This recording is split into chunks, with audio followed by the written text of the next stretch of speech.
time to talk it out. I'm your girl Jen checking in. It's your boy T Double. It's definitely Wednesday. I almost forgot. Welcome back to another banger, and it is Hump Day. Hump Day. Hump Day. The commercial went something like that. yeah. So you guys are back for another banger on a Hump Day. You know what I'm saying? So sit back and enjoy. It's gonna be a good one. You know, it's always a good one when you rocking here. Time to talk it out. You know what I'm saying? It's always a good one. So get ready for it today, ladies and gentlemen. I'm humbled and grateful to be here. I traveled far and wide to be here with you guys today. Oh, God. Thank you, Jesus. That's all I can say. Thank you for the trip, everything on it, and that I got back safely so that I could talk with you lovely people and sit here next to the chocolatiest drop on the internet. Okay? Absolutely. Y'all's host with the most. And he held me down this week because I was busily distracted with a lot of other stuff and I did not have a chance to like really do like I like to. Y'all know how I like to do. So I'm gonna be really, assistant, giving my opinion on. He gonna be giving me a lot of the info. I might be like, so excuse me in advance. However, if you stick around for that third hour, I got some hot shit for you. Okay, let's just say, stay tuned. Yeah, absolutely, absolutely. If you know, you know.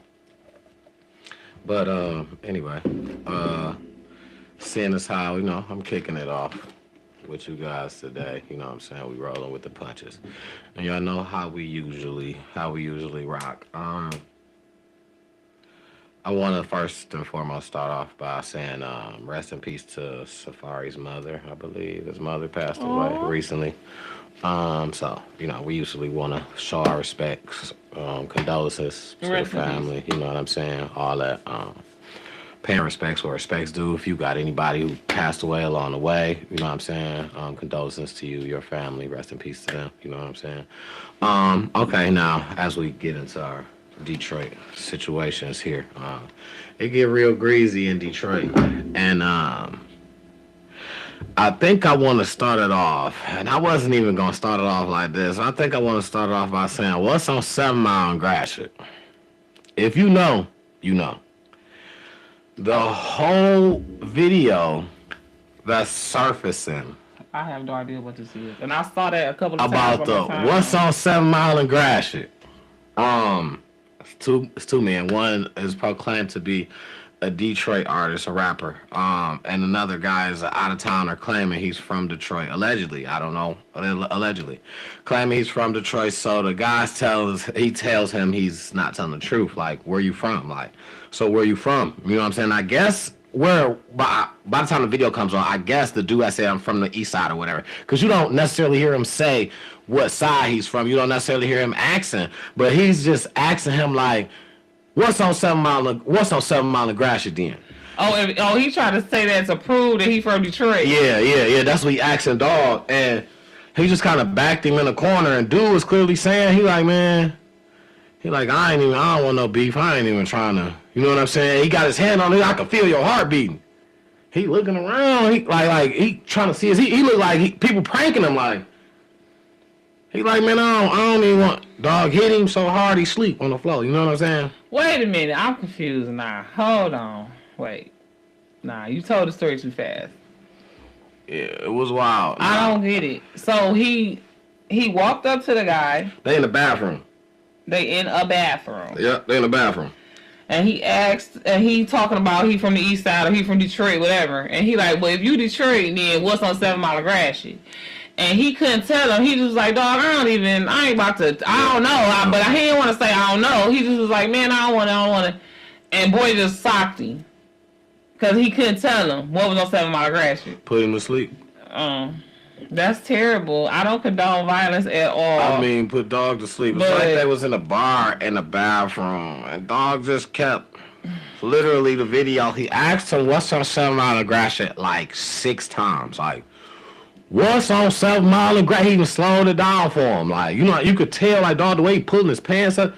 I guess. You could tell he's finna hit him. Yeah, I guess the entourage around him was his peoples. So that's why dog ain't really, like, make no move. Because I feel like, ain't no way you just all up on me like that. I can tell your gestures that you about to swing. I got to swing on you first. What's on 7 Mile Grass? A poster of you? Because I just took you clean the fuck on up out of here. You hear me? I just wouldn't be playing with no shit like that. Oh, they put a billboard with your picture on that motherfucker. That's what's up there. That's what I'm going to tell you. Don't play with me. Like, I don't even understand. Like, and people start taking it and just going just too far. Especially with the April Fools. Was this today? This was the video surfaced. Was it today? It might have been today or last night. Yeah, I think it was last night, yesterday, when I first started seeing people say, what's on 7 Mile and Grass? Yeah. And I was just like, what's on 7 Mile? I'm like, what's going on? Like, what's happening? Yeah, like, I didn't see the video to understand, like, they want you to say, like, you know what I'm saying? City Trends, McDonald's, churches. I mean, see. And, you know what I'm saying? Now, a couple comedians made some jokes about it, you know what I'm saying? Content, of course. They a couple people was like, shit, you could have said woo woo woo, you could have said McDonald's, you could have said, you know what I'm saying?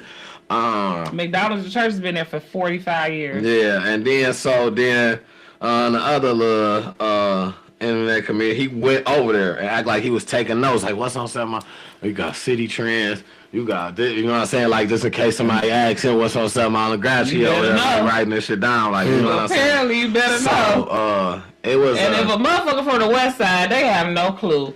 Because they don't even want to go on the east side half the time when they from the west side. So, I'm from the east side. I mean, that was my corner for a long time as far as, like, my little shopping center area, you know, when I stayed that way. So, I know just off the top of my head. Depending on how long ago you would have asked me, I wouldn't have knew to. You know what I'm saying? I wouldn't have known.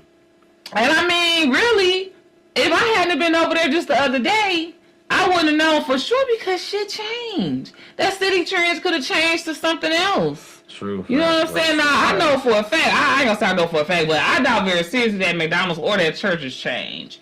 That motherfucker literally been there the same thing since I was little when I'm 42 years old. The churches they said had roaches. No, that's the Popeyes. The Popeyes is next door basically, but yeah, but on the corner, because Popeyes is down Gratiot just a tinch. But on the corner of 7 Mile and Gratiot is churches. And on the east of Gratiot is churches. West, you know, the west side part, whatever, is still east side. But you know, on the other side of the street is McDonald's. Then if you go across 7 Mile, it's a plaza with a Family Dollar, Foot Locker, and all kind of other shit, tax place right there. And then if you go on the other side of the street over there, you got City Trends like up on the corner, but behind City Trends is a whole nother plaza. Yeah, there's some stuff over there, but I mean, I just feel like that was unnecessary. The whole he just wanted to punch him. He seen that they was recording, and he seen that dog ain't want no smoke. Like, you basically had somebody. He was trying to be a bully. Yeah, basically. That's why I just feel like the whole video is weak to me. Yeah. The whole shit is weak. And he was being a bully. He was the one that was from Detroit. The dude who, you know what I'm saying? I don't know. Don't represent us like that. I mean, listen, I understand, man. But if somebody want to be from Detroit that bad, just let them. You from Detroit today, bro. You from Detroit today. You want to be from Detroit that bad. You know how many people just be like they from Detroit and they not. So, man, like, so damn. That was not funny is, we was just talking about that at work. Like, people my bad, be living outside of the outskirts of Detroit and be like, oh, yeah, I was born and raised in Detroit. No, you wasn't. You was in Livonia. That's not Detroit. Like, literally, probably could count on your hands how many times you went to Detroit before you was grown and started going on. Right. Facts. You know what I'm saying? So, people would just be wanting to be from places. And I ain't gonna say just Detroit shit because, shit, motherfuckers go. Other urban places, yeah. Absolutely, so. We just happen to be one of them places. And I ain't about to I'm not punching nobody out because you said you're from Detroit, but you're really not. Yeah, that's crazy. I'm not What I punching do? you You out. cool? Yeah. Bro? Like he ain't cool. Because apparently dog was not motherfucking cool. That shit that he did, it wasn't it. The shit was some bullshit. Nah, We don't condone that here on Time to Talk It Out. absolutely not. So speaking of shit that we don't condone, let's move to the little kid that pulls the weapon on the pastor during the funeral of another little kid that just had passed away from gun violence. Oh, it was a kid that did that? I saw that story. Oh, yeah, I saw it when they first, they didn't say it was a kid. he was a teenager. The That's pastor crazy. was able to talk him out of it. The pastor was the one able to calm him down with dog weapon What drawn was to he him. mad for? I don't know what he was mad about. That's just like, listen here, man. Demonic, man. Y'all know me. I call it out. Don't go to these people events where these people is seeing their kids off or something like that. You know what I'm saying? Trying to do this with some respect, and you in there knowing that you got bad intentions. Don't go. Just don't go, because that's the wrong way to be in there sending off somebody that you claim you love. Oh, this was my people's, but you in here acting a plum fool. You ain't, they trying to rest at this point. You know what I'm saying? This the last goodbyes for everybody. You ruining the moment. Once this is over with, you can't come back and be like, all right, we can do this again tomorrow. Y'all My need to chill out with goodness. that shit, man. Yeah, that's too much. That shit is out of hand. Which brings me to the shit that Michigan is a bill that Michigan is trying to pass, which is going to allow concealed weapons. They just right now it's not, you know what I'm saying, they introducing it. It ain't passed yet. But the House of Republicans, right? They trying to come up with a plan that allow concealed weapons in houses of warships, in hospitals, in you can put them in sports arenas, large entertainment venues. Is that not a setup? Is that not a setup? And bars?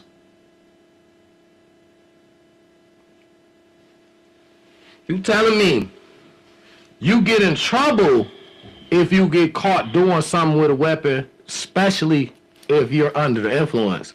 But you allowed to carry a weapon concealed in the bars, what they trying to make it. You can go in there with it. You just can't. You know, you get drunk and you just can't act belligerent and do nothing with it, but it can be on you. Right at your arm's reach I'm talking Like about. you say, it sound like a setup. That sound like a setup. I'm sorry, y'all. Sound like one of the biggest setups. Hospitals, houses of worship, bars, sports arenas. Come on, man. In a sport, you know how many people been fighting in the stands in these sports arenas? You know how many people is in one crowd bunched up? One weapon drawn, fire can hit more than one person. Concerts, people getting crunk. That's what I'm saying. And Even though they don't even know what crunk mean no more. man, it's still a thing. That's a setup, man. I feel like that's a setup. Yeah, I do too. That's terrible. And it's a way, and what they doing is they using something that people like. People love their weapons. People love their weapons. Unfortunately. And, you know, because it make people feel safe. You know, some people love them for whatever reason. Some people just got them because they like somebody else got them. You know what I'm saying? But then it's a whole thing where that can easily put it in the wrong person's hands. You know what I'm saying? Who got the wrong idea, who don't really know how to use it but want it. Like, that's not how it works. That's not how it works at all. But I just feel like that's when that comes out. If that's something, it's probably gonna be on a poll somewhere on one of them ones that nobody really goes out to vote for. Where it's A or they B. gonna lobby for that, and so they gonna have people to vote. The ones that they want, the ones that want it, they're gonna get out and get the people that want it to come vote. That's what lobbying means. And all they gonna need is a couple of people, because you know what I'm saying. We don't step out and do something about go against it. Yeah, we don't step out and stop that. I feel like that's something we need to be foot on the ground to stop, because that's asking for just more trouble, more violence, and what's supposed to be safe places. The hospital, that's not a house of worship, like you ain't, you shouldn't even want to come in some of these places with a weapon. They're not gonna have those, so they're not gonna have to pay for a metal detector, security, all that. Yeah, you shouldn't even want to have a damn weapon in there. You shouldn't even want to come in, you know what I'm saying, places like that, man. But nowadays people just do some crazy stuff. But anyway, moving along. So, what up, though? Is You Cool, Detroit. Shout out to Mayor Mary. I think she was one of the ones behind helping make this happen. Detroit now offers free bus rides for all kids ages K through 12, all year round, 24/7. I think that's a good idea. Big shout out to her. Now, I don't know if this is playing advocate or not. I think it's a great idea, and at the same time, I think there should be stipulations. 24/7. I mean, I can get on the bus with a school ID at 12 o'clock midnight. I ain't going to school. I definitely ain't coming. And as long I could take my kids through an ID and show it. Sometimes, yeah. Some parents can do that. Who gonna tell me that's not me? Some parents can do that. You gonna just argue me down and tell me that's not me? Some parents will be able to do that. You know what I'm saying? That is the thing. I just think it should be stipulations a little bit. I'm okay with, you know what I'm saying, especially during the summertime. Like, hey, yo, after 8, because curfew is at what? When they do this little curfew thing that they bring out, what time do they make it? 10? I think it's 10. And then being young, you can't work after a certain time anyway at real establishments. You know what I'm saying? Right. I just feel like the time should be cut. You know what I'm saying? It should be just a time limit. If you want to do it all year round, fine. Just wrench a little time limit in there to say. They ain't even got no business outside 24 hours. Right, you know what I'm saying? But then the bus driver can't say no. Shit, you know what I'm saying? God forbid something happen and they need to hop on a bus real quick. I mean, very true. But I feel like if that's the case, how young are you by yourself? Even if you need to just hop on real quick, something happen, you by yourself need to hop on real quick. How young are you? That's what I'm saying. Even if you're not by yourself, if you with somebody, right? It's different. It's different if it's a couple people. It don't look like, you know what I'm saying, like nothing's going on. It don't.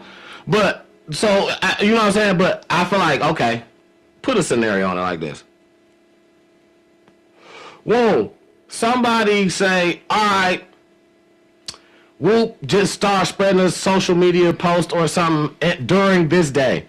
My kid came up missing. I don't know where they at. You the bus driver on the shift, you know what I'm saying? So you didn't see it when it first broke. You working a night shift. By the night shift, you working. You don't see it because you ain't watching no news. You just riding the bus back and forth. This kid gets on your bus, boom, and gets off. Boom, you don't even know that this kid is the one kid that people are looking for. You are missing. I gotta let you on.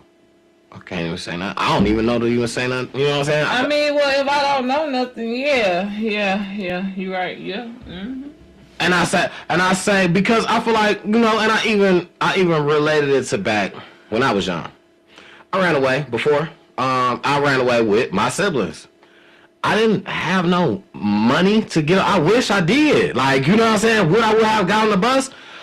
Yes, I slept on a church bus in a church little lot. They bus. We snuck on there and slept on there. Like, So yeah, would I have got on the bus to get somewhere? Absolutely. If it would have got me where I needed to go. I was trying to get to my mama's house. That's where we was trying to go. You know what I'm saying? So. Right. Cause my sister was about to get a whooping, and well, two of my sisters was about to get a whooping, and they was like, "Well, we not staying," and I was like, "What y'all mean?" They was like, "We leaving," and I'm like, "Y'all ain't going nowhere. Like y'all might as well go and stay here." They had already packed their bags up. They so sold on this leaving that they was, you know what I'm saying, they was gone. I couldn't just let them leave by themselves, so you know, I tried to be big brother, go out there, and you know what I'm saying. I led them to a school bus. We slept on a school bus. We were safe. And the next day, we got to my mama. How old was you? I was probably about I moved with my pops when I was 15. So I was probably about 16. I was about 16. Yep. 16. Yep. I was about 15, 16. Hell no. Yeah. I couldn't let her just go and leave. Man, 16. Man, listen. I was downstairs playing the game. They had packed. 16. Yeah, they packed up all their clothes. Yep. And they was ready to be out there. You know what I'm saying? And I was like, what? You know what I'm saying? Like, y'all can't. 16. Ain't no motherfucking way I'm sleeping on no motherfucking school bus. Listen, but I mean, you know. Hey, I couldn't leave them like that.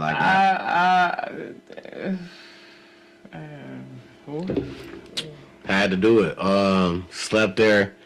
Actually, we slept 2 nights, so we stayed 1 whole day because we went at nighttime. We had to find somewhere to go. We found this spot. Where did your mama? How far was your mama house from where y'all was at? Like, well, she was on the east side, and we was on the west side, so it was a distance, and we had bags. I'm talking. Out of all this stuff, I carried 2 humongous bags. One I had to take and go back because it was so big. Like, I literally had to only carry this one by itself and had to go run all the way back to the house and grab the other bag and run all the way back to the school bus. And majority of this wasn't mine. My sisters literally packed it wasn't a run, it wasn't running away. Like, I'm moving. That's how they pack. Like, I'm talking about fat garbage bags. How you? No, I'm sorry. I'm not gonna touch that. What? How did I what? No. I'm not gonna touch no, that. Go ahead. What? How did I let them? What you about to say? I'm not gonna touch that. Okay. All right. Anyway. What is it? Go ahead. You might as well say it now because you brought it up. I mean. I didn't bring it up. You brought it up. No, you said, hi, you. And then you said, I'm not about to touch that. That's what I'm saying. What? Don't you say, when somebody starts saying something, never mind. Because, you know, I don't want to seem like I'm blaming you or like, you know. But I'm just saying, I'm thinking you like 13 tops. You know what I'm saying? When you told me the story before. Because I heard the story before. But now I'm just trying to equate this to me as a 16-year-old. You know what I'm saying? Like 15, that's all. 16, yeah. And I don't know. You know what I'm saying? And then you a boy. You know what I'm saying? These are your little sisters. Man, ain't no motherfucking way. For me, I just feel like me. But, you know, I'm more like overbearing, aggressive. So I'm just trying to understand. Because, you know what I'm saying? My little brother, right? But my little brother is a lot younger than me. He's 7 years younger than me. You know what I'm saying? So I kind of like more so raised him than we grew up together. So, you know what I mean? Where, you know, I had a little bit more authoritative, you know, over him. I don't know the dynamics between you and your sisters. But I didn't grow up with him. I just moved with him like a year ago. Exactly is what I'm telling you. I stayed with my grandmother. Right, and I know that, so. But like they knew you was big brother, right? Mm-hmm. No, sit your asses down. Y'all was not fit to go. No fucking word, dog. How old? But they only a little bit younger than you. They was like a year or two younger than you, right? No. It's me. It's my brother. It's my one sister. She was not involved in that shit. Then it's my other brother. Then it's my one sister that was with it. Then it's like my brother. Then it's like my other sister. So they're down there. You know what I'm saying? They're down there. And that's what I'm saying. Like, they was like... No, they was ready to go is what I'm telling you. Like, I had already said, like, y'all ain't fucking going nowhere. Like, I'm sitting downstairs playing a game. I wasn't even taking it serious. Like, I'm like, y'all not going no fucking where. Like, I don't know what y'all think. Y'all about to be, listen, you gonna pack that shit and you gonna get all the way down here when it's time to go outside, your ass gonna be stuck. You not gonna know where to go. You ain't got nowhere to go. I'm sitting there, because I'm sitting there. My brother kept telling me, he like, man, I think they for real, bro. I'm like, bro, they not going nowhere. Where they gonna go? He like, no. They packing all their stuff. Literally came downstairs with bags. I'm talking about dressed. I'm talking about, I still sat there. My cousin had came over. I'll never forget this. My cousin had came over.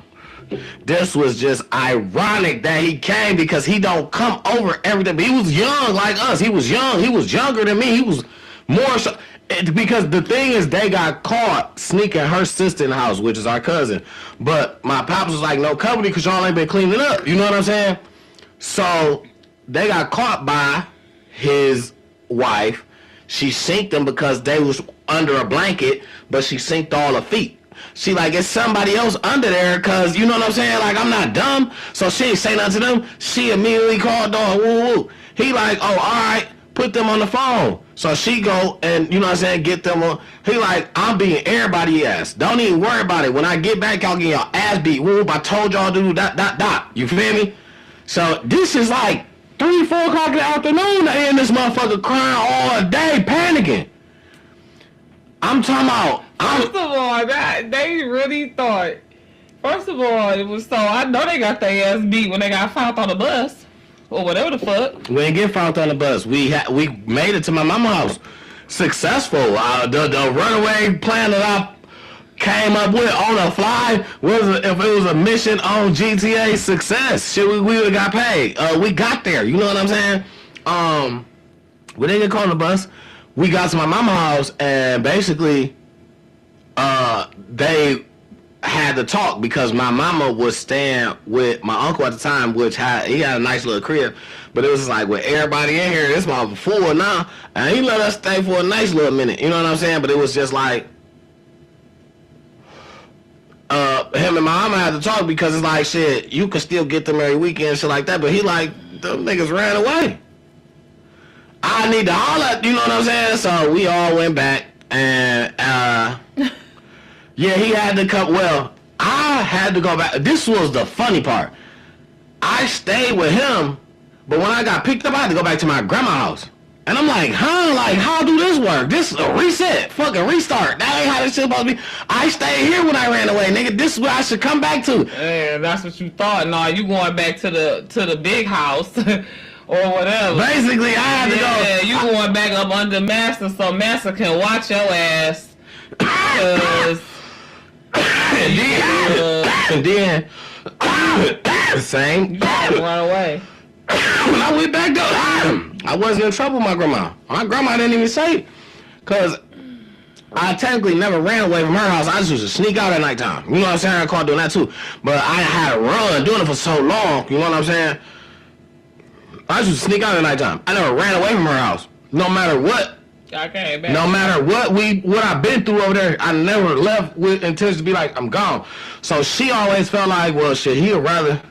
He said he want to be over there, but he don't want to be. He just said that to get away because when he get over there, he'll stay. He ain't, you know what I'm saying? He ain't gonna go nowhere. I guess she felt like that was like a win. You know what I'm saying? So she wasn't mad at me. So but my uncle, which was my pop's brother, you know what I'm saying? He tried to calm me down. Same day, this all in the same day. My pops came and picked us up for us coming back. Now we stayed there for like probably like a month. I ain't gonna say it. Probably like a month. I'm gonna say a month. We stayed at my Uncle Boo crib for probably like a month. And my pops came to get us because he like, nah, like, you know what I'm saying? All this shit, we all ran away, this, that, do. And he like, yo, grandma want you. And I'm like, huh? So I get swooped, you feel me? I go over there. Nah, she ain't saying nothing. Like, she let me sit at the table.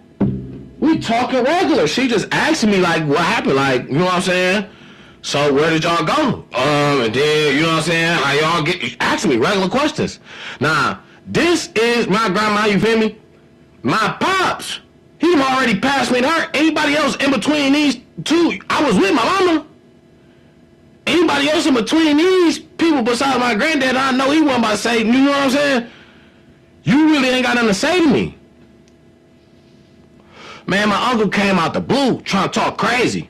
Oh, you really had them girls on the bus and do. I said, bro, stop talking to me, bro, because you don't know nothing. Like, what are you talking about? Like, you don't even know nothing. You just coming here talking crazy.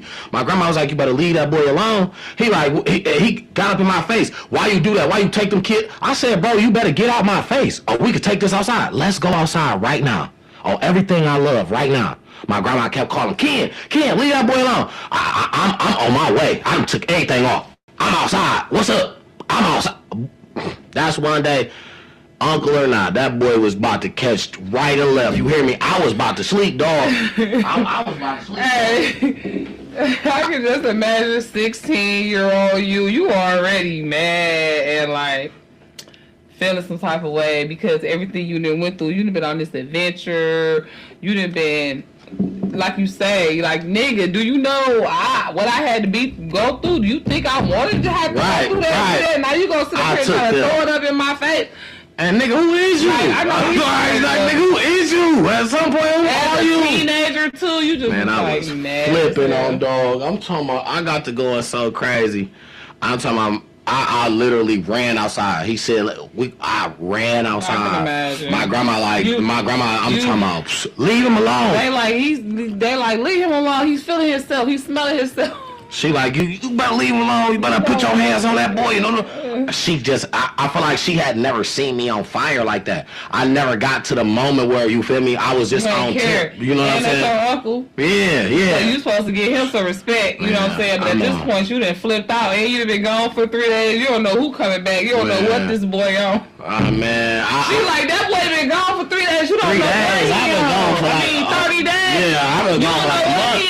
When he come back here, he might slick. And that's one thing I really don't like. Me as a person in general, I still to this day, I feel like I can't control that, right? You can say whatever you want, but when you start telling me I did something I ain't do, I'm literally like, I'm thinking in my mind like how to get away from the city because I'm getting so mad, like. But here's the thing. A person perceive, okay, with your uncle, now listen, I get it. I get it. As a teenage boy, like I said, I got your point of view. Like, dog, shut up talking to me. Everything you said was right. You know what I'm saying? However, you know what I'm saying? As a man, now, 38, not 16, with 2 daughters around that age, or have been that age before, whatever. You know what I'm saying? One on the way. You know what I'm saying? You gotta kind of understand where he was coming from because he don't know the story of how they was finna leave and you saved the day by not letting them go by themselves. It looks like you're the leader because you're the older one. Just saying. I'm about to hit you with something that's gonna fuck you up. Go ahead, though. I'm about to hit you with something. No, I'm just saying. I understand what you're saying. Everything you're saying is right. You understand what I'm saying? Because you was right not to let them go out there by themselves. You know what I mean? But he don't know that that's how it went. You know what I'm saying? He probably looking at it like you was finna run and they see the opportunity to go with you. I just remember. You know what I'm saying? I just remember about to fuck you up because I just remember this deliberately. This is no made up shit. I promise you this. I seen dog during the time I had ran away. I had seen him somewhere and we kicking it because he had asked me, man, what happened, bro? While y'all was out? Wait a minute. You talking about within the 30 days. Within the time we ran away. He tried to not act like he ain't see you. I just remember this. I literally, as we talking about it, I don't know where I seen him at because I remember this. Then he used to... or something. Oh, he smoked weed, he's drunk, heavy lick. I'm talking about a heavy. Did he forget he seen you, or was he trying to make it seem like he did see you because where he was at, or like what? In front of his mama. I feel like he was trying to play a role in front of his mama. You know what I'm saying? Because he was the hard head little nigga that she raised. Like he was always the bad nigga. So I feel like he was trying to play a role. You know what I'm saying? In front of his mama. But now that I really think about it, I remember seeing dog. It was at like a park that they was about to do like some fireworks shit with. You know what I'm saying? Remember this summertime. they about to do like some fireworks shit. I seen them at a park because his girlfriend that he was with, her daughter had went to my school. Funny story, she reminded me of Alicia Keys just a tad, like, you know what I'm saying? So I liked her, and they used to tell me she liked me, but I didn't never want to say nothing to her. I vividly remember seeing him at this park that they're about to watch the fireworks from, because we about to watch the fireworks too. I remember seeing him there, him dapping me up because I seen Shorty. I remember that. Oh yeah, you damn sure remember Alicia Keys was there. I mean that wasn't you know, that wasn't Alicia, but we ain't she reminded me of a little bit is what I said. I didn't say that was Alicia Keys, not like that. I just said she reminded me of. So, but you know, I squared up with dog, and he, you know, my grandma saved his life because that day he was about to get the paws put on him. So shout out to my grandma for saving her son on that day because about to be smoked on that boy leg. But okay, now on to the next. Now this was very interesting. Now know that everything that we say here is alleged. Everything is Listen here, everything is alleged. I'm AI. I am AI. I am AI. Yeah, everything is allegedly. But I tend to really think that this is a thing that's in the making. But, you know, I don't want to speak on it as if I know. But if you are from Detroit, you know what I'm saying? You know about the AMC Theater in Clinton Township. Allegedly, this was recently purchased by OnlyFans. And what? Yeah, listen. What? I have a story I'm cooking. This was recently purchased by OnlyFans, which will allow entertainment for, you know what I'm saying, customers or whatnot. I think that can't be true, bro. I think that the creators also can have some certain type of VIP access or something like that. This gotta be fake news. Listen, this gotta be fake news. It was purchased to become one of the country's first OnlyFans themed adult entertainment venue. This gotta be fake news. Did you check this? I did a lot of back check on this. I was very well interested.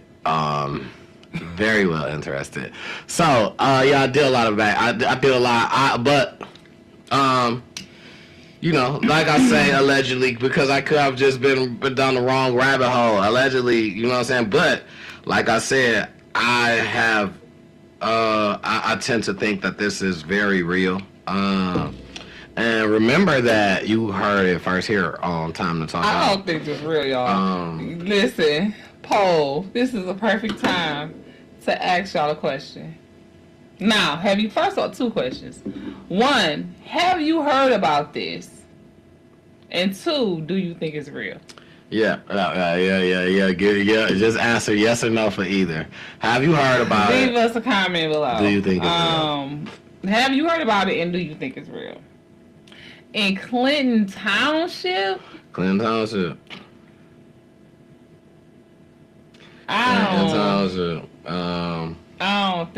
I just can't believe it. But I mean, it might be true. I don't know. I mean, like I said, I went down a small rabbit hole to the point where I did some back search through kind of like the deal. You know what I'm saying? Like where I was at. I back searched it through, and it gave me like reports, like Google reports, like from where I was at. So I don't know either. So I wanna say I believe it. I'm not gonna lie, because in today's age, I don't know. So in today's age, I'm trying to read it real fast. Based on available information as of April 2026. Yeah, so they say they don't know unverified. That's what they say. The claim that on so I made sure I said allegedly because I don't know. And it say it's unverified. It's not. Potentially satirical social media posts. Listen here. And where I searched it at was where it was at, like where I was looking at it at. Because listen, I knew. That's why I said allegedly. I made sure. Because because ain't no way. If there is way, no, I will be there in attendance. I will. I just couldn't see how. If there is way, that could be plausible. If there is way, and movies ain't really doing it right now. You know what I'm saying? So like, I kind of contemplated it a minute. You know what I'm saying? OnlyFans content probably getting more money than some of these box office movies right now. You just said somebody said they made $23,000 in 13 days, and I believe her, cause. And I feel like in 13 days, that's a lot. I believe her. That's a pretty. She ain't getting no money from me. That's a pretty penny. But I believe a lot of people want to see that. You know what I'm saying? Yeah, absolutely. That would definitely. She got a nice frame. Her personality funny. I mean, I'm talking about OnlyFans theater. That would definitely create a crowd. You know what I'm saying? It will only open. How though? Like, how would you even do that though? Like, I knew. I'm like, I mean, like the same way the video shops used to be. It's the reason why that's outdated, though. Right, it's outdated because you can get OnlyFans on your phone. Right, but then now you're able to be in the lobby, like, you know what I'm saying, like somebody. Right, now everybody gonna know you in here. No. You get to go to your own. You could separate yourself, but you might see somebody that you be like, oh, you feel me? Hey, yo, what's up? Like, and y'all may link. Y'all may make your own love. Whoop, whoop, in the one. You know what I'm saying? Because now y'all both know that y'all with the same shit. Because so now it's a create space as well as a. I mean, my idea of when I thought about it. You thought they was going to be in there creating content. Some people watching. Some people watch. It's option for watch, option to create. You know what I'm saying? Okay.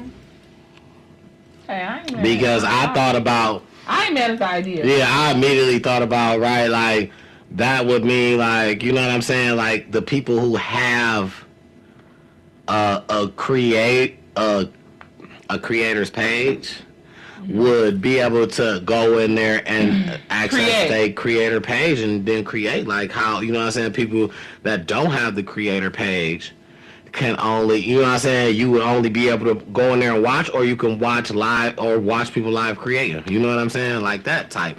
And I feel like the creators will make some money right then and there. Okay, stop, for somebody steal this idea. Okay, yeah. Cause my brain's starting to work now. Yeah, absolutely. That is that's the thing. Yeah. So, yeah, we'll leave that. Okay. So somebody might already done stole it though from the damn. Yeah, I feel like motherfuckers tried it anyway. That's crazy though. But I just figured because I'm just like. But see. I'm sorry. No, I don't mean to cut you off. But they would have had me if they wouldn't have said they bought AMC in Clinton Township. Somebody, I feel like somebody that really wasn't even from Detroit said that. Because Clinton Township, that big ass movie theater out there with all them wonderful people that was not going for that. Yeah. You'd have been better off saying the freaking, Phoenix. You'd have been better off saying the Phoenix. 8 Mile and Yeah. They would have said the Phoenix. I'd have believed it. Yeah. More so, I would have still been like, what? Dang, they down that bad? I still would have thought, like, that can't be for real. But I would have believed it better. Or even if you would have said, something that probably made more sense, like an old or going out of style entertainment club, adult entertainment club, saying they about to turn it into. It's about to start. It's gonna be called OnlyFans. Yeah. Cause that went too far talking about the damn AMC and Clinton's house. Clinton's house shit. Yeah. Y'all would have been better off saying the one in Southfield that's closed down. Yeah. The one on 12 Mile and Torrell. Or even the damn Fairlane one that's closed down. Come on, somebody. Yeah. Oh, it's April Fool's. Well, I don't think I just seen that today. I think I've been seeing that. Right. Remember, because we had some time for this one. You know what I'm saying? Right. So I think I've been seeing that. Right. Another thing. Okay. Go. Moving forward. About this situation, I kind of wanna let it rest after this episode. On this situation, I feel like the city definitely do, the world do. You know what I'm saying? We want to let it all to rest after this because we want to just let her name just rest. We want to let that baby rest. You know what I'm saying? And you know, people gonna still put in footwork to try to get the service that she deserves. Give her the service that she deserves. But the whole little Jarvis Butts was getting a funeral situation, and he was getting it from his sister. Now that's allegedly. Now all this is alleged. Remember. Now the whole little situation that happened. Now when I first had the story, it was to say like, you know, hey, that's not even what. He get what? Like, you know what I'm saying? We just talked about that. You don't act the fool in places that people go. You know what I'm saying? You don't do that. I mean, right. So, no, you can say what you're saying because I know what I'm about to say. Okay, so, my thing is, you know, when people start saying that he was being claimed and he was gonna have a going away service, you know what I'm saying, and we not allowing that, and they was trying to say it was. Excuse me, it was his sister, the one that, you know what I'm saying, the one that claimed him or not. She came and made it clear that she ain't said nothing about nothing. Like, she said a lot of people are just trying to. She didn't claim him and she not having no. Exactly. Mm-hmm. If it's happening, it's not her. Okay. Like, that's what she said. She said a lot of people is like, you know what I'm saying? She tried to necessarily put a name on it and say Roxy and say, you know what I'm saying? She got a whole, like, post about saying Roxy just wants to keep making money off of the deal. So she's using my name, I guess, because, you know what I'm saying, the money dying down or whatnot. I don't know what's happening. So all this is alleged, like I said, but she says that that's not the case. She's not claiming him to have a going away service for him or nothing like that. None of that is in her name. She made that very clear.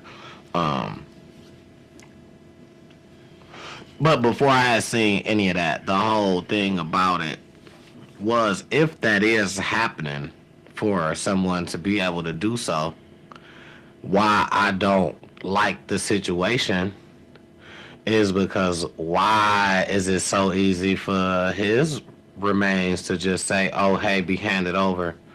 But it's a mystery with that baby's like. Well. Yeah, go ahead. Well, I heard that the family was told where the body at. And Nazia's family was told what happened with it. Whether they got it or not, they was told what happened with it. But they haven't disclosed that to the public. That's what I read several times. Going down the rabbit hole on that. And then now before I knew that the sister said that she didn't, you know, she denied it. I was like, I mean, at the end of the day, if she did give her brother a funeral, you know what I'm saying? He did. You know what I'm saying? At the end of the day, that would have been for whatever she needed for closure. If she gave him a cremation type funeral, whatever. If she just, you know what I mean? If that would have been for her forgiveness, okay? I'm not saying that man is right in no type of way. He deserved way worse than he got. And that's a whole nother part of how I feel about this story. He deserved to still be alive. He deserved to still be alive. Mm-hmm. And in there, going through whatever it is he didn't want to go through. Mm-hmm. Whatever it is he chose to take that baby life for to try to avoid. Mm-hmm. Whatever it is he himself to avoid, he deserved to go through it for... Well, how old was he? About 80 more years, because we promised 120 in the good book. So he should have had to do every last one of them, going through everything he didn't want to go through. Every day. And then, repeatedly. And then he should have died, went to the fiery pits of hell, and had to go through it for eternity. Absolutely. He shouldn't have got to skip the 120. I agree. No, I'm not cool with that. I'm here to agree with that. But I don't blame his sister if she had to give him some type of burial, cremation, whatever service, whatever she felt like she needed to do for closure. Because here's the thing. Whenever she found out what her brother was doing, she had a whole lifetime with her brother. Her brother that she didn't know nothing about that. That's the same reason why I gave Nicki Minaj sympathy at first when it came to her brother, when she paid for his legal fees before she found out everything. Once everything came out, you can't continue to support that. You got to let justice go. Her brother is still alive. He in there getting everything he deserves. You know what I'm saying? The same thing should have happened to Jarvis Butts. Now, God forbid, if something happened to Nicki Minaj's brother, I wouldn't blame her for giving him a funeral. Cremating him, taking the body. If you don't give him a funeral, take the body, cremate it, and you and your family, you know, have y'all some type of memorial. That person is a person outside of the predator that they is to their family and friends. People don't be knowing. They have to have closure and for that person that they mourning. Yeah. Not the person that we all, you know, came to know and hate. Yeah. The image that we got of them ain't who they Yeah, so I mean, a funeral, a memorial, that's nothing. You know what I mean? Cause we don't know. They could have claimed the body, cremated, and then pissed on the ashes. We don't know what they did, but we don't know what conversation that they had with the Holy Spirit.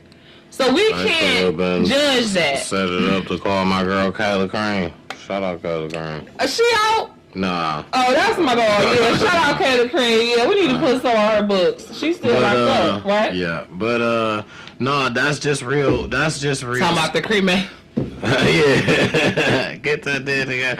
But nah, get that dead out. But no. But you know that's just real. That's just real shit because you know it's motherfuckers that do shit that's in there for life and that know they in there for life. They ain't cutting no corners. You know what I'm saying? But they like shit. I'm just gonna live out of here because I know what I did outside of here. You know what I'm saying? And that's what I'm saying. I'm torn too about that too. I don't mean to cut you off, but I'm torn about that. You know what I'm saying? Did he really unalive himself or was it assisted? You know what I'm saying? I personally think it was some type of way assisted. You know what I'm saying? They gave the nigga the rope. You know what I'm saying? They turned the other way, sent somebody in there. Like, it ain't just happen that easy. You know what I'm saying? Because if that's the case, I just feel like it'll be a whole lot of more people. Like him of all people just was able to do that junk that fast. No, They facilitated that in some type of way. You know, I feel like they was like, we don't even feel like cleaning that shit up when he get there. You know what I'm saying? For him to get there and somebody to actually get their hands on him with one of them weights or you know or something, and they have to clean the mess up. Just let him give him the rope to hang himself. My two scenarios, I feel like either one of the two things happened. He went in there. And you know, because like I said, you got lifers in there. You got lifers that's cool with the COs. Like, let me get him. Let me get him. That's what I mean. Yeah, that's what I mean when I say facilitated it. Open the door, left the door open. Yeah, you got lifers in there. So I feel like either one of the two things happened. Either dog went in there and kind of seen how they was on him. Like, oh, you are cooked when you come through these doors.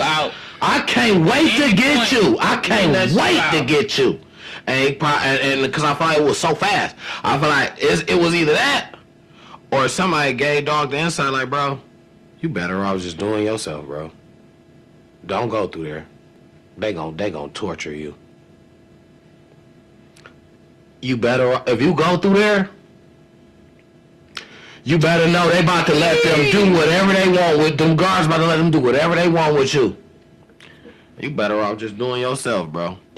I feel like he was already a coward. He was already a coward.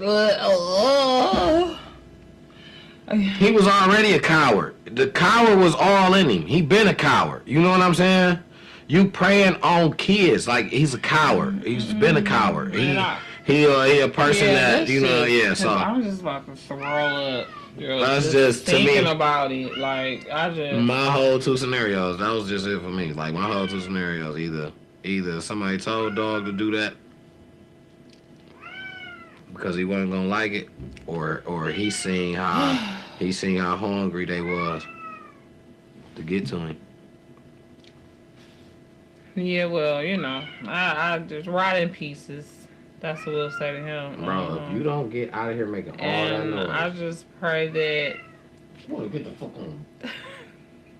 Garfield want to get on camera.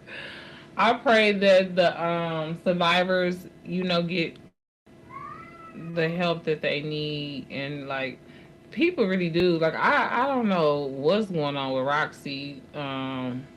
Because she don't even stay in Detroit, allegedly. Yeah, that's what and she just, it just seems like every other status is about that. And like at this point, sis, we're not done. You know what I'm saying? We're not done. Like, people like me, like, who genuinely, you know, not saying you don't genuinely care about your little cousin. I'm not saying that, right? Right. Because, I mean, I'm sure you do. Do anybody want a cat? No, absolutely not. You cannot have Garfield. Yes, you can, because it sounds like he's tearing up something over there. You want a cat? Anybody?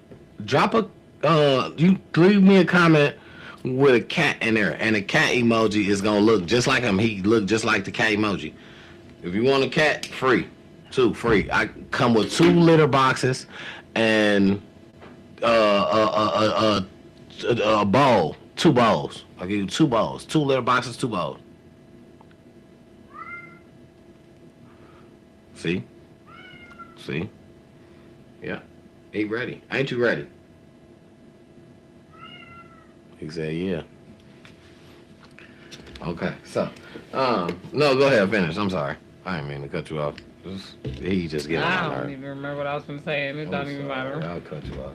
Okay, now, I didn't know. I saved this for the end of Detroit, though. What up, though? Is you cool? Because I didn't know if this was just Detroit, because it starts off saying United States.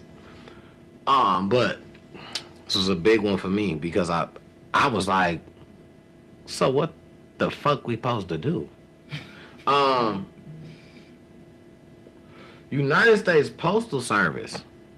They said they might not be delivering mail in 2027 because as far as October of this year, 2026, they will be out of funds. No more money. And I know, especially like for older people, they not reading no emails, no shit like that. How is they gonna get their mail? You know what I'm saying? It's still people that wait until their bill come in the mail so they can pay it through the envelope that you about to send them. Older people do stuff still in their fashion. You know what I'm saying? And that's something that got to be understood. I understand that it's probably not the most revenue. I understand, you know what I'm saying? Because the internet has just taken over. I pay my bills on the internet. You know what I'm saying? So the internet has just taken over. To the point where it does have a strong presence in how people can maneuver, no matter what you're trying to do. But to say you're going to take the postal service away, how long? That ain't nothing but Trump, man. How long have we been getting mail? Allegedly. Everything is allegedly. I am AI. AI. Yeah, absolutely. AI. We've been getting mail all my life. Now, they done changed it so many times about on the weekends they don't run, then on the weekends they do, and then they only do on Saturday, then the weekends they don't run no more. They done changed it. I used to couldn't wait to be able to get some mail with my name on it when I was a kid. I used to see my grandma opening all that mail and she used to complain about how this a bill, this, that, and I used to be like, man, I can't wait. I'm gonna open all my bills. I don't even want it. I try to catch the mailman. Hey, take this shit back. This a bill. I know it is. You can have that. I don't want that. Give me the other shit. Give me everything that's not a bill. I wouldn't have no mail. I would have infomercials. My mail would be infomercials. The shit that they put on flyers when they try to sell something. That would be my mail. Everything is a bill. And when I say I understand exactly what she said, what she meant, like she got tired of opening the mail. So every time I open the mail, I owe somebody. Shit, that's why I'm trying to give it back. I'm not trying to owe nobody. Here, hey, if you get this back, I owe them. Hey, get this Jesus shit back.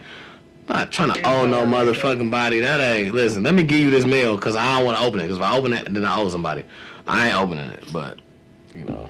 Listen, I need y'all to hold me accountable. I got jury duty, bro. Oh yeah, you gotta go to that. This is like the third or fourth time too. I got to go this time. On the 22nd. Yeah, you know, by law, supposed to get paid. I know, man, but That's I mean, I ain't even go. Like, I just was like, no, I'm talking about from your job. And it's on a Wednesday, the first day of work. If you supposed to get paid. Oh my God. Your job's still supposed to pay you. By law, your job's still supposed to pay you. Cause that's not a day that you asking to be off. You know what I'm saying? That's the next day will be my 7th year anniversary at my job. They supposed to. Dang, I gotta go to jury duty, bro. You ever been in jury duty? Leave me a comment below. I don't never go. Every time I ever had them. So, I really needed that. I don't even go. Well, yeah. Yeah, I understand. Me too. I really did too. So that was before I moved to internet mess, because now it's really about to get to the internet. And I don't think let me see if I think I got one more thing from Detroit. Wait a minute. Hold on. My bad, y'all. My bad.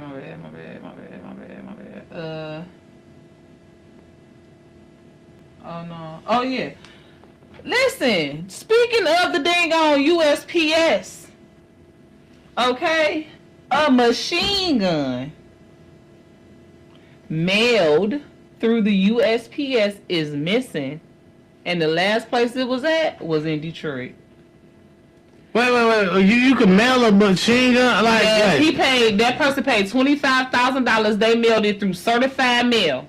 Now, certified mail, you got to do all kind of stuff. You got they said it was supposed to be behind. Look, let's just go to the article like Charlamagne say, why don't we? A machine gun mailed through the United States Postal Service and last known to be at a USPS facility in Detroit is missing. The gun was sent registered mail, which means it was traveling under the most secure USPS mail service. It was supposed to be protected by safes, cages, sealed containers, locks, and keys. When something is shipped through registered mail, it requires a signature when it's delivered. There's a system of receipts to show every movement the package made, and this gun was last known to be in Detroit. So check this though. I got a real question. Do the people know what's in these packages before they deliver them? Like, so here's the thing. This is what you gotta know, right? Oh, they had to be personal with it because it's certified mail. They had to tell you what it was, basically. They ain't necessarily got to tell you what it was, but you gonna know where it came from. So listen. Ohio firearms dealer Steve Thompson with Adco Firearms said he was mailing the gun to a purchaser in Florida. He shipped it from Portage, Ohio on February 4th, 2026. It never made it. The tracker information shows that the package moved from Portage to Pontiac, Michigan. Its last known location was when it was processing at a USPS facility in Detroit on February 6, 2026. Then, suddenly, no one knew where it was. Thompson filed a missing mail request and even reported the gun as missing to the ATF. It's not just a regular gun. Right. It's a government-registered machine gun, Thompson said. Thompson said the gun is an original Israeli 9mm Uzi submachine gun. He sold the gun for $25,000 and had it insured for $20,000. That's somebody just got off. And I'm going to tell you, how you find this person, they not selling it. Look at lives. They not selling it. Start watching lives. Summertime about to hit. That's somebody in Detroit with it. They can't hold it to themselves. Look for the motherfuckers that got masks on with shit like this on lives, flexing and shit like this. But what they don't understand is that live that you own is still gone. I don't care if you got a mask on. I don't care if you own your homeboy live. Baby, they got away. Here's the thing. It's crazy. Here's the thing. They got away. Here's the thing. Nah, this is what I think. Me, you know me, I'm a little bit of a conspiracy theorist, right? I say it's an insurance job. No. Listen. I don't think so. But just listen. Just hear me out. I say the gun wasn't in there.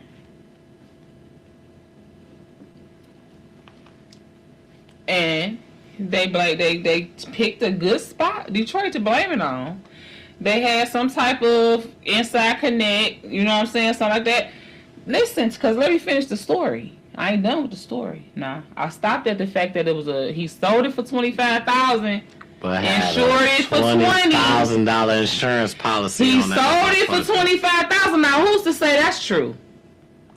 That's 40. All he got is all we got is his word and his receipt book that say he sold it for $25,000, right? So how much money? You don't make no money on that. Because it was never there.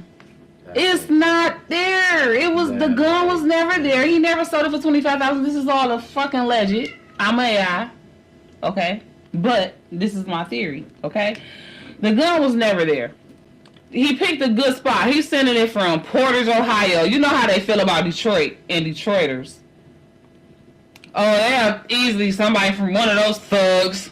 One of those thugs in Detroit. They stole it. They had this. I'm sure this happens all the time. Because couldn't he had did it like expedited, like fast? I mean, I don't know. I don't know that anything is better than certified. But here's the thing, though. It's an insurance job. We just talked about scams. Even though certified, though, expedite mean like immediately. I'm gonna get this bitch to you immediately. You spending Right, exactly. cheese, so I'm putting this bitch on a plane to come to you. Right. FedEx type shit. That makes so much So sense. listen. That makes so much So sense. listen. So it says he sold the gun for $25,000 and he insured it for $20,000. He eventually filed an insurance claim with the USPS. His first claim was denied. His first appeal was denied. It was on the second appeal that his claim was approved. Remember how we just talked about that movie set up? Okay, that's what I just said. That is I that. just said it. That is Ain't nobody selling bricks no more, baby. That's what they doing. You got a scam. This is what they doing. You have to use a way to scam. Allegedly. I am AI. You have to use a way to scam just to get money in a buku amount. Because, okay, now that you say that, now let's break that down. I didn't know about the insurance policy, right? Now, if I have a $20,000 insurance policy on something I'm only selling for $25,000, I have to pay this insurance policy in over time, in due time. So this, right? Mm-mm. So meaning that I'm promising you a certain amount of money. Now to have a $20,000 policy don't mean I paid $20,000. Heck no. Right? So I probably paid maybe $5,000. Let's get this right. That's pushing it. So let's get this right. So you know what I'm saying? So that's paying $5,000 to make $15,000 because wasn't no gun in that box, allegedly. Paying $5,000 to make $15,000 is the thing because you didn't even make no money from the person. Now, the thing is, you probably had to pay this person to use their address and all this because now you have to use them as a transaction. So as the person that's allegedly. Right. You have to use them as an alibi. They both scamming. They have to be they have to be. They both scamming. They have to be willing to. This somebody you know. Yeah. They got to be willing to put their info up and all this and make a transaction so you can show a receipt. Y'all gonna get $7,500 a piece. Boom, right? After only maybe spending.